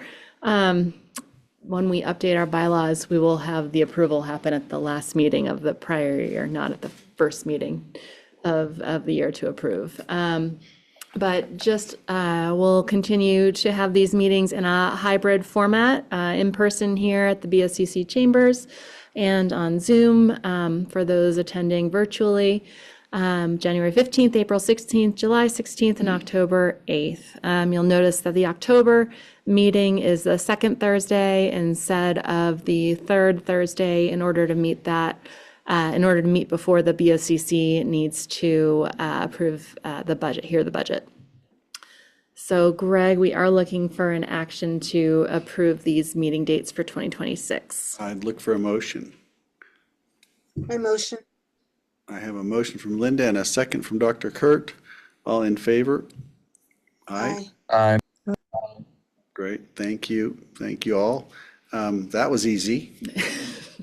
We'll keep moving along for another procedural one. So we have in our bylaws that we will review our working agreements on an annual basis. And so the first meeting of the year is typically where we review these agreements that are adopted and allow us to set expectations of how we will be working together. So these were sent out ahead of time. I'll just pause for folks to review these. If there's any changes, clarifications, anything that board members would like to discuss, we have the option to review and update these as you see fit. Questions or comments on the working agreements? It's interesting, this set of working agreements is much easier to follow through and pass than my own boards. We had a long series of conversations about working agreements, but these are very clear, and I don't think there's any, for me, I have no questions here. One, because this board also works very well together. So I personally am happy with it, but if anyone has a suggestion or a burning question, please bring Nancy, it if up. we could just flip to there's an additional slide with some procedural agreements as well before we leave the topic. Right. Now, I guess here's the question, Jordana. Do you feel that this has been working? Have we needed to remind anyone of the working agreements or of the communications protocols? This seems to be working. Yeah, I agree that this board, I think, does a great job following the working agreements, working respectfully together, bringing up different points of view, but still working according to these. The only one that sometimes requires a reminder, I'd say, would be the sunshine laws that email is considered a form of communication. So any communication that you'd like to go out to all board members, please send that to me. I will distribute it. But we can't have any back and forth conversation over email with more than just one-on-one, more than two board members talking together. Once there's three, that becomes a quorum. And we need to have any of those kind of conversations in this open meeting forum of an actual board meeting. Technically, they're a public meeting, and so you may not be thinking about that if you send an email to a few people, but right, it makes sense. So if you find a news article or anything like that, send it to Jordana, and then you can post it to everyone else. Please do. Correct. And then we've always got time at the end of these meetings for the round robin, or we can update it to call it something else, but to bring any points that you'd like to discuss with the board that might not be a full agenda item. Great. I think I'm happy. I don't see anybody raising any questions or comments. If you have any, please chime in, but we're going to keep moving. Okay, great. The next update, I just wanted to let everybody know that the business owner that was wanting to practice natural medicine, who came to the board asking for a recommendation to the BOCC about a change to the regulations, has moved office spaces to a different office space in the ABC and is now in compliant with the current regulations. And so this issue is not expected to be taken up with the BOCC. So I just wanted to provide that closed loop to the board. I know there was a lot of thought and consideration that went into that concern. Great. And thank you, gratitude to this board and to your staff for working through this, because when it came to our board, of course, it took a lot of time, and I'm grateful that we don't have to deal with that. So thank you. Okay. Member check-ins. Yes. So board member check-ins, I want to thank everyone for meeting with me individually each year. For the past several years, I've kind of developed a set of questions to ask board members to be able to check in, to see how it's going for you on the board, where are areas that we can improve, change, or tweak, and just really appreciate your time and thoughtfulness in having those conversations. So I wanted to share back some of what I heard from everyone individually. This year, I had asked around topics of interest, what the board would be interested in learning more about for some of our internal programs, as well as some of those external services. All of these topics were very evenly divided. There were 2 or 3 votes for all of these different topics. So I just wanted to share these back and to let the board know that we'll be trying to plug in some of these topics in agendas in years to come, so that you can either get a background on what this kind of program or the service is in the community, or if there's an actual, it might just be kind of an information, or it might be something like you hear from the tobacco program when you have an action to take. So that will be something that you'll see on upcoming agendas. Can I ask, and this is only check-ins with the Board of Health members, or is this Board of Health staff as well, or is this just Board of Health members? This is just Board of Health members. Okay. Questions, comments, things left off you want to throw out there? So on the next slide, I'll just share some additional things that came up in those check-ins. Several members brought up that the annual training was very much preferred to be done in person, and had one member request that the state has offered to come out and do these trainings for us. So we've got them on the schedule for July. So that will be an upcoming opportunity there.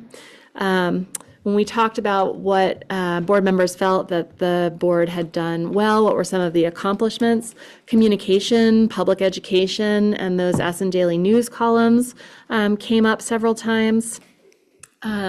Multiple members expressed that they really appreciated the presentations that were brought to them, as well as the expertise of staff. They really liked hearing from different members of staff around their areas of expertise. And so we'll keep that going. Board members also really appreciated being able to make recommendations around timely issues that were coming up in the community. The issue on psychedelics and natural medicine was brought up by some around, they appreciated the Board of County Commissioners referring that to the Board of Health.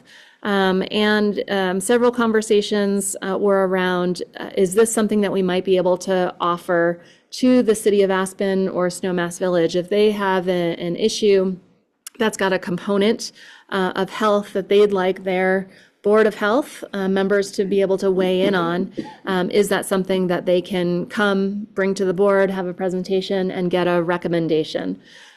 So I would especially put that out to Cecily and Sam and anyone else on from those from our other municipal partners. Please think about if this might be of interest with any topics that your boards are dealing with that have a specific health focus. In the upcoming year, there were comments that the board would really like to stay apprised of funding changes. And so just curious, for board members, oftentimes these funding changes can flip-flop and change from day to day.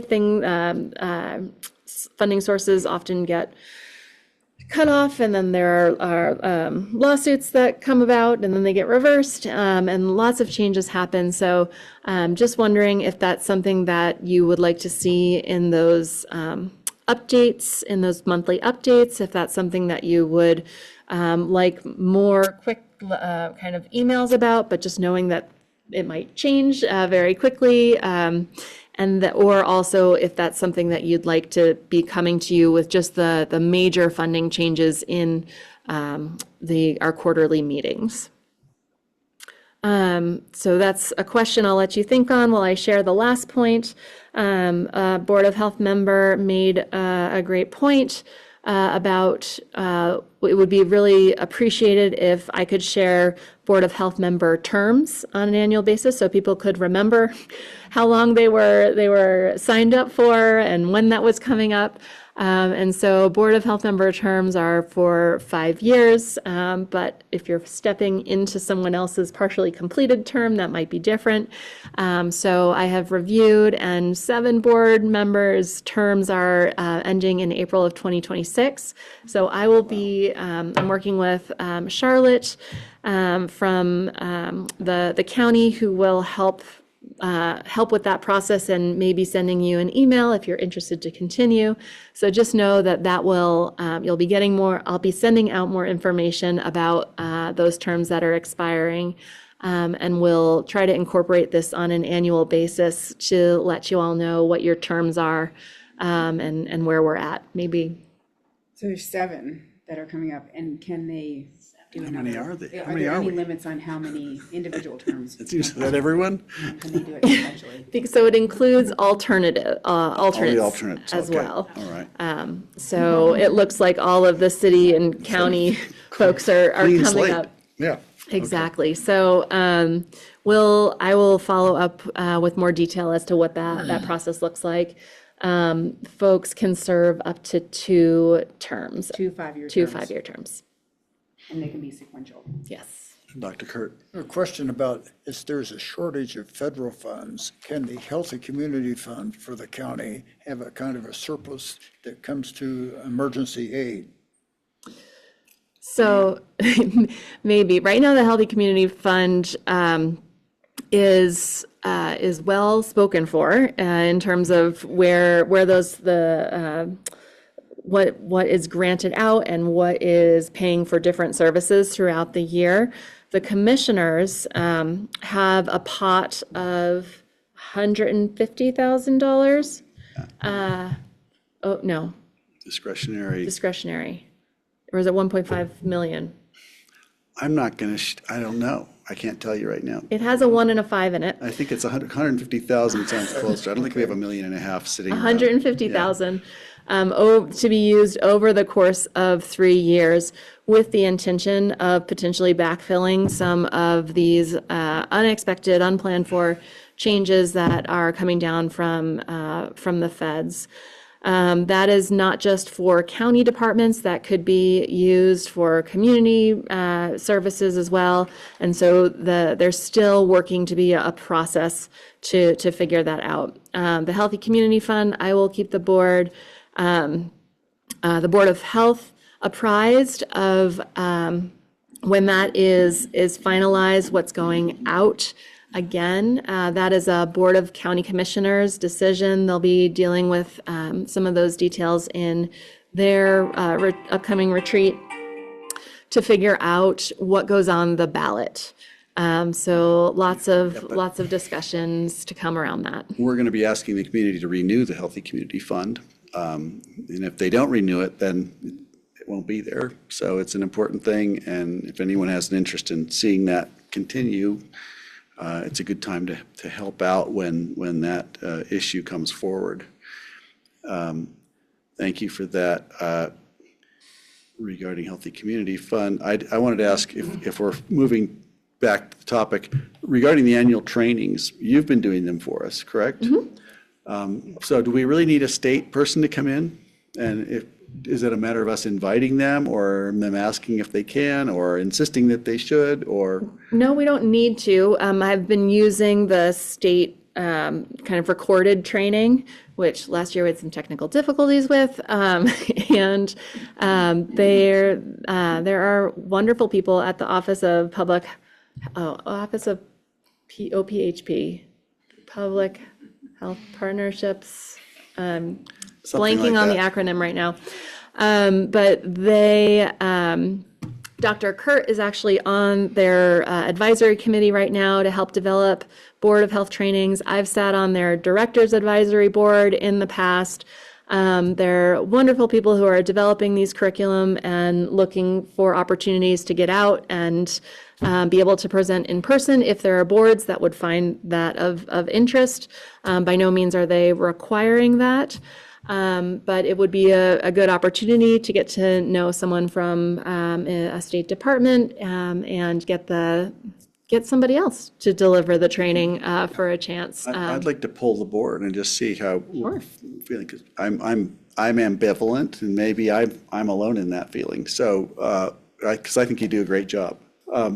So I'm trying not to complicate things further or make things more difficult, but I'd love to find out. Would you welcome a state person to come and do a training, or what do you prefer? Does anybody want to opine on this? And I'm looking at everybody online as well as in the room. Don't all jump in at once. It's a great idea to have them come. Okay. I think it's good for them. You know, we could give Jordana a break. Buy them lunch. Different. Yeah. Right. Okay. Any other? I like the in-person thing as you're doing it, because we have the interactions, and it can be accomplished actually much faster than the experience before doing it online. I agree. I agree. Online, or would it be in person? No, they would be planning to come in person. Right. Seems like a nice connection with the state as well. Just to. That's my only feedback, is I don't want it any longer than what we already get online. That's where I was with Krista. It's like, is this going to be somebody who's much more stringent and more of a task mistress or master than Jordana has been? I can work on their timing and help them fine tune the training to reach the level of the board where we are. Thank you, Krista. Thanks for I saying. have done a number of trainings that are incredibly redundant, and I don't want to know the history of the Colorado Health Department again, please. Thank you for that. See how, isn't it nice to have somebody who's just straightforward on our board? I really appreciate you for that. Anybody else have any comment they want to throw in there?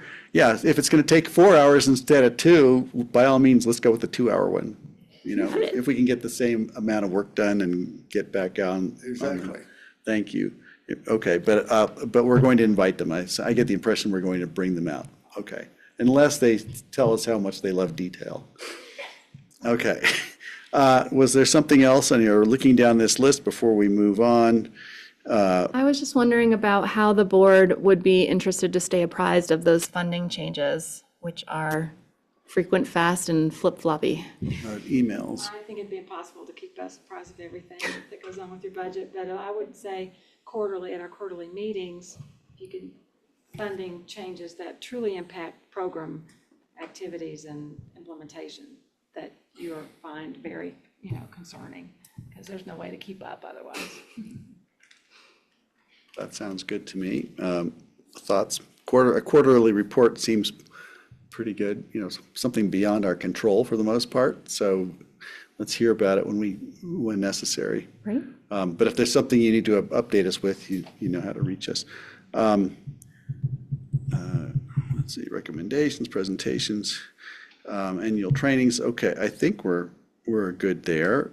We could, if you're finished, should we move to round robin? Just have one more slide. I just Airport wanted, air quality, sorry. Yeah, I just wanted to remind the board that the consultants who are working to monitor air quality at the airport came and did a joint presentation to the Board of County Commissioners and the Airport Advisory Committee on January 13th. That recording is available, or I don't know if folks were able to tune in person. It didn't provide a whole lot more additional information than what's already been provided to the Board of Health. So we just wanted to make sure that the board was aware that this is going on, and that when There is additional data to be shared. They'll be monitoring the airport air quality for a year continuously. And then we'll be able to have data and share. We'll be able to share out what they learn and glean. That might be a time where we want to bring it back to the board, but there probably won't be much to report in the next year around that. Right. Well, thank you. It's good to see that it's happening. I think people in the community have been asking for it. I can share it. I don't know if Kurt wants to come up. I'll give you a chance to provide counterpoint. There was people in the community were asking that we measure ultrafine particles, and we had a robust discussion about it at the board. Was it yesterday or the day before? Whenever, just about why aren't we doing this if it's possible? What are they called? Ultrafine particles. They are ultrafine particles, and we're not measuring those. But there's been a suggestion that that's important. In some parts of the world, it's very important and they're measuring it, but we're not because the federal regulations don't require it. Yet people come forward and say, well, why aren't you measuring this? This has X, Y, and Z consequences. And my question was, and I think you're going to come back to us, or at least the airport will, to say it would cost this much to gather this data, but we don't know what we would do with the data yet because there's no federal regulation. And then additionally, whether we gather it or not, some of these are things we can't do anything about regardless. It's an FAA, it's a federal thing. So we're not going to be able to change the activity of the airport, as I understand it, to any great extent, regardless of what information we gather. My personal argument to the board was, I think I was probably the most vocal, but others on my board were as well, is that this might still be useful data to gather and just have a baseline going back to 2026. And so that's still a question that's on the table. And the question was, is it practical and is it affordable? And I guess we're going to hear back from the airport and their consultants about that. Is that accurate? Is how you understand it? Everything up to coming back and the discussion with the board, I wasn't there for that part. Yeah, so that's where we left it was, hey, right. Tell us what this is going to cost. I think that's accurate. Right. Because maybe in a year or two, somebody will say, hey, ultrafine particles are something you should be concerned about. And the feds doubt this federal government will do anything about it, but a future one might. Right, and I think the other important piece here that was discussed amongst the group is, given all of the changes, the usefulness of the data, depending on how long it takes to get a standard, because right now, part of the challenge is, while we have research that talks about the health concerns of ultrafine particles, what we really need is if you take example from the ambient air quality standards, those are standards that are over a time period, right? So if you think about, I know I listened to Ellen Anderson's comment yesterday, she talked about the change in PM 2.5, which is 2.5 microns or smaller. That went down from 15 micrograms per cubic meter to 9, but that's over a 1-year period, rolling average. And that's an important piece. So it's a complex piece that you need to look at exposure over time period. There's also for PM 2.5 a 24-hour standard. That's at 35 micrograms per cubic meter. Stumble over that all the time. So I think it's really important, especially when we listen to concerns around, things like buttermilk, that's potentially even shorter exposure periods. Well, what does that mean? Is it higher? Is it lower? And I think there's a lot of research that still needs to be done. And so how do we as a community then, if we have data, talk about what does that mean for health? And I think the concern really being that it will have data, but knowing how much change is going to be occurring there, how useful is that data? Because frankly, as an example, if it took 2 years, and you're right, I don't have a lot of confidence in the current federal administration, but eventually I think hopefully we may get there. I would be coming back recommending we do sampling regardless of having that old data, because we would want current data to be able to discuss what really is going on right now. So that's an interesting, thank you for that. So it's over time. If it's a 1 point in time, a slice in time, right, a peg, but it's only considered over a year, right. I understand that. Right. And is there some value in having background data like that? I mean, yes, and I am always one. Jordana would probably tell you how many times I've told her I'd love to have some background data. But I think in this case, the usability and the efforts to do that, I really believe that we should be lobbying to have a standard created. And if it's not the federal government, the state still has the ability to do some of this too, right? And so do we take those efforts to do that? And I think the energies, in my opinion, should be there. The other possibility is that we could also be looking at comments on the existing standard with PM 2.5. Is that adequate enough to protect for the health, even when we're looking at ultrafine particles? Because it's inclusive. Right. My guess is no, because we're talking about a 25% or 25 times size difference. So we may want to create a new standard, but it would be great to have the comments either way. Is the existing standard good enough, or do we need to create a new one? I think that the gist from the board was, I'm glad you're paying attention to this. And on top of it, the analogy that I like to make, as you describe that, is when people talk about noise levels. You know, you have a single gunshot or a really loud noise, and over a period of time, the average amount of noise is below the threshold, even though there was a very loud sound. And so it doesn't seem quite accurate or fair to people who are concerned about if they happen to be there when they heard the loud noise, that's what they're using. And so when we begin to learn how things are measured and monitored and compared, it makes it more complicated. Does that help? It helps me to have that analogy with sound. But, you know, whether it's a particulate levels or noise, you know, if it's a point source or a single incidence and it's spread out over time, it gets diluted to something, you know, marginal and that could be ignored. Yeah, I think, you know, the piece that I always think about with this is that, not dissimilar to the purple air sensors when they first came out, is our ability to measure has outpaced the science of understanding what that means. Right. And good science takes time. Good analogy, right? Yeah. And I think that's where we're caught right now. And I think it's really important to say that the recommendation is not right now, but that doesn't mean no. That means we want more information so that we can then make an informed conversation with the community about, is this okay or not? And I think that's really important, because I think people do get stuck on no, but it's not just let's get more information and then let's come back and make a decision now that we have the information we need. Thank you. You know, I think it's important that the Board of Health hear this and have considered this, because there are people in the community who are, you know, rightly very concerned about things like this that come up, whether it's the chemicals at the golf courses or the ultrafine particles or the noise levels. People are wondering why we're not doing anything about it, or why it doesn't appear that things are done about it. And I think it's very helpful to understand the context in which you have to approach it. And so is that satisfactory? If anybody wants to add in. If not, I'm happy to keep moving. Having heard enough. The only other thing I'd say is the one other thing about the pieces that we are measuring, they all do have standards.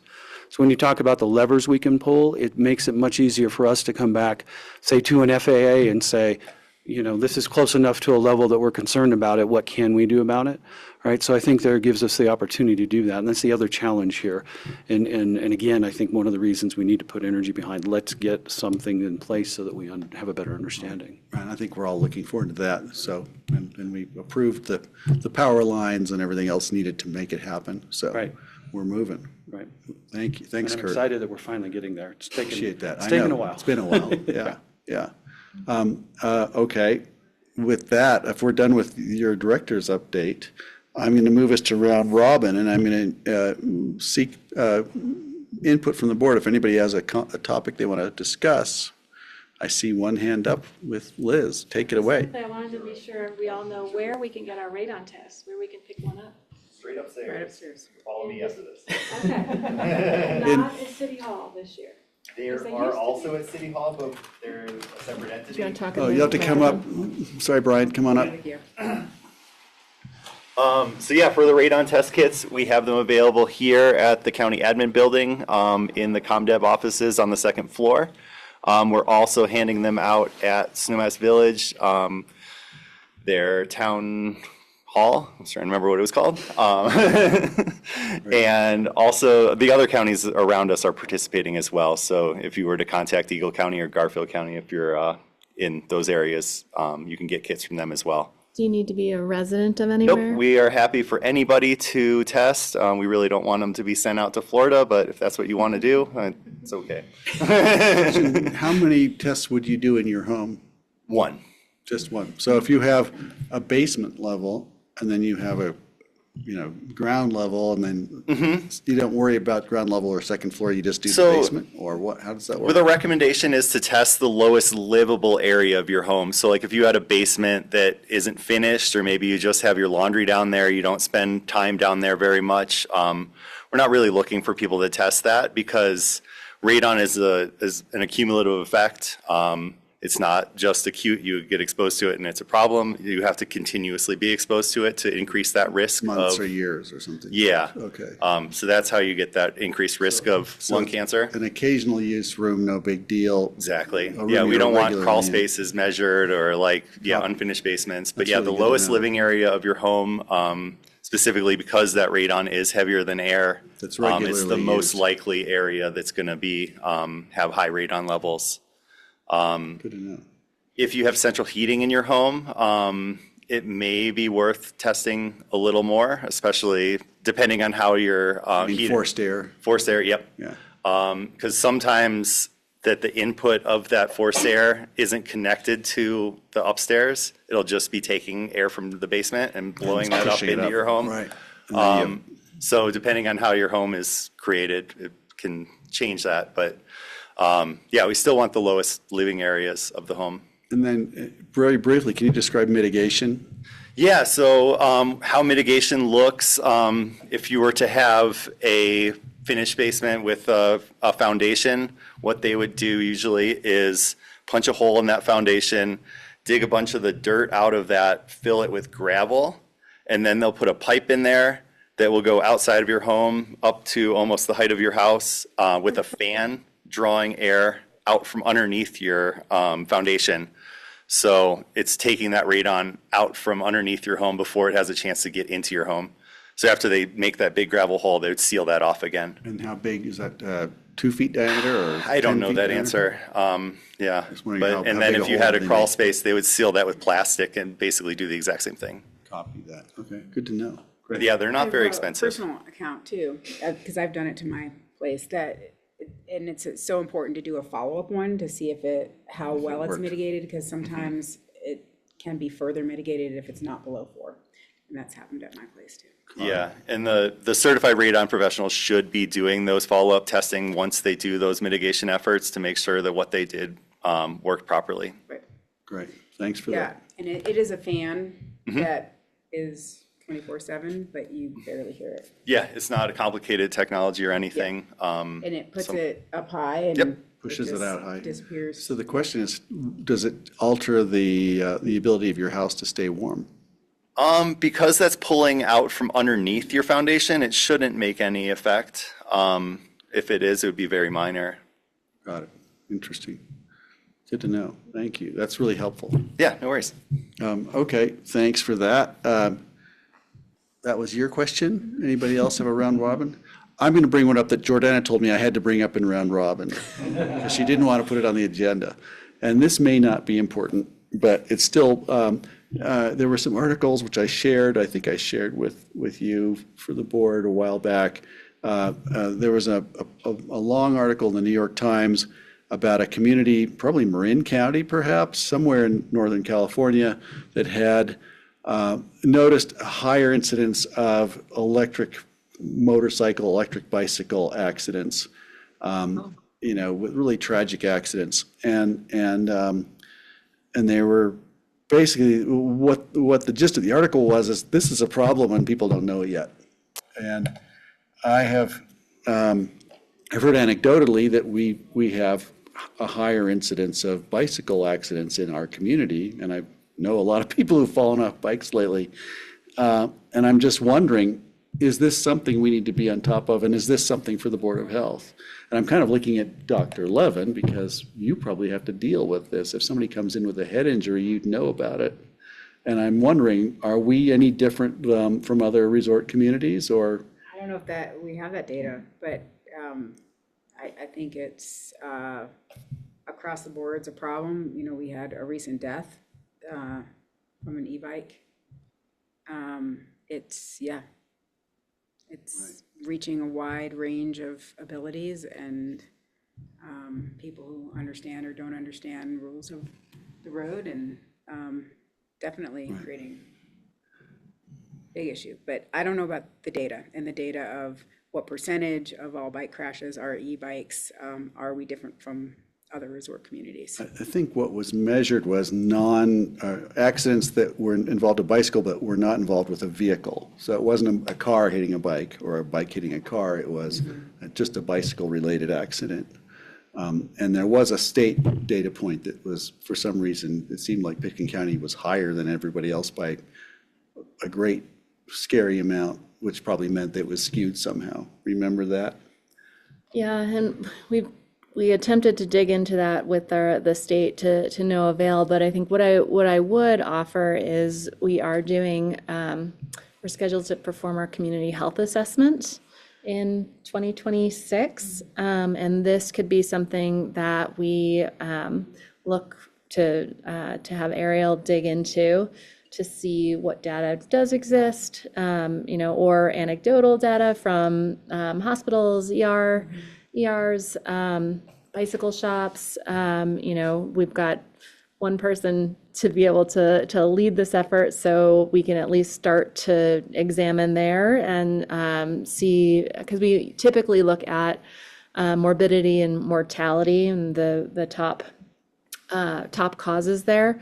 In the past, mortality is what causes death.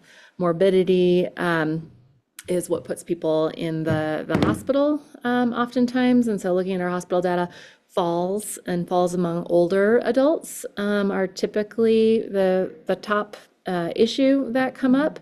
But looking at that category, we could see if accidents, bicycle accidents, I don't know if we can drill down into e-bike accidents, but we can ask and see what's possible. Right.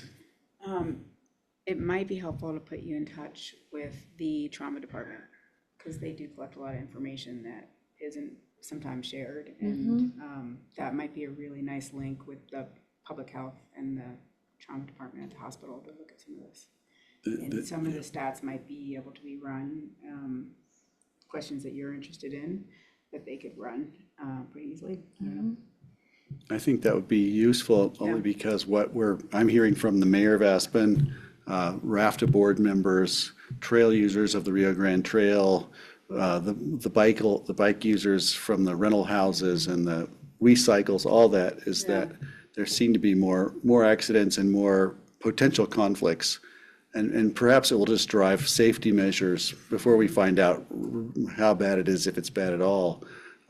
We might just see what other communities are doing regarding safety measures with electric motorcycles. Like, there are a lot of kids riding basically they're supposed to be pedal bikes, but they really are electric motorcycles, and they can go 30 or 40 miles an hour. And if you're riding that without a helmet on a narrow bike path or with other pedestrian traffic, it's a recipe for disaster. And we have seen more of this happening in recent years with all the commuters on the trails, as well as just the pedestrians and the recreational cyclists and of all varying types of vehicles. So the popularity of our bike paths is causing something that could become a problem. Maybe it's not. It should be on our radar whether or not it's something to take action on. Connection. I'm just thinking out loud. Yeah. Well, thank you. And I can. If you haven't seen those articles, I think I shared those with the school board. I shared them with the principal. I shared them with you, probably, everybody. Just read this. The sheriff, maybe it's not a problem, but I want to make sure we're not ignoring it. Thank you. Greg, this is Christine. Can I jump in real quick? I just wanted to mention that this is something that the city is actively working on with the APD. I think we just had a report come out a couple weeks ago that enforcement increased by about 50% last summer for this issue, specifically stopping e-bikers, issuing warnings and tickets in situations where it was warranted. So I wanted to throw that out there, that it is something that's happening within the city limits right now. Thanks, Christina. I remember reading that. Thanks for reminding us. Thank you. Okay. Well, so there we have it. Raft has been hearing from pedestrians who've been hit by bikes and people who've been in collisions, and so we're hearing about it up and down the valley, and the upper valley seems to have more intense activity. So stay tuned. Keep your ears open. Thank you, and Dr. Levin. Thanks for sharing that also. With that, I don't have any more round robin. I'm looking for provocateurs. I'm looking for grenade throwers. Come on, where are we? Okay, Dr. Kurt, I've got one. I'm specifically biting my tongue and not commenting on certain things. I'll leave it at that. Oh, well, okay. As they say, silence. You want to give us a couple topics? Silence implies consent. Okay, thank you. Well, all right. When you when you decide to, we're here for you. Yes, Cicely. I just wanted to bring back up the topic of young children's safety swimming courses. And at both of our rec centers, so both the Snowmass Rec Center and the Aspen Rec Center, there's no infant self-rescue or young child water safety courses currently offered. There are some fantastic, and I have to really acknowledge there's a growing number of great instructors at both of the facilities.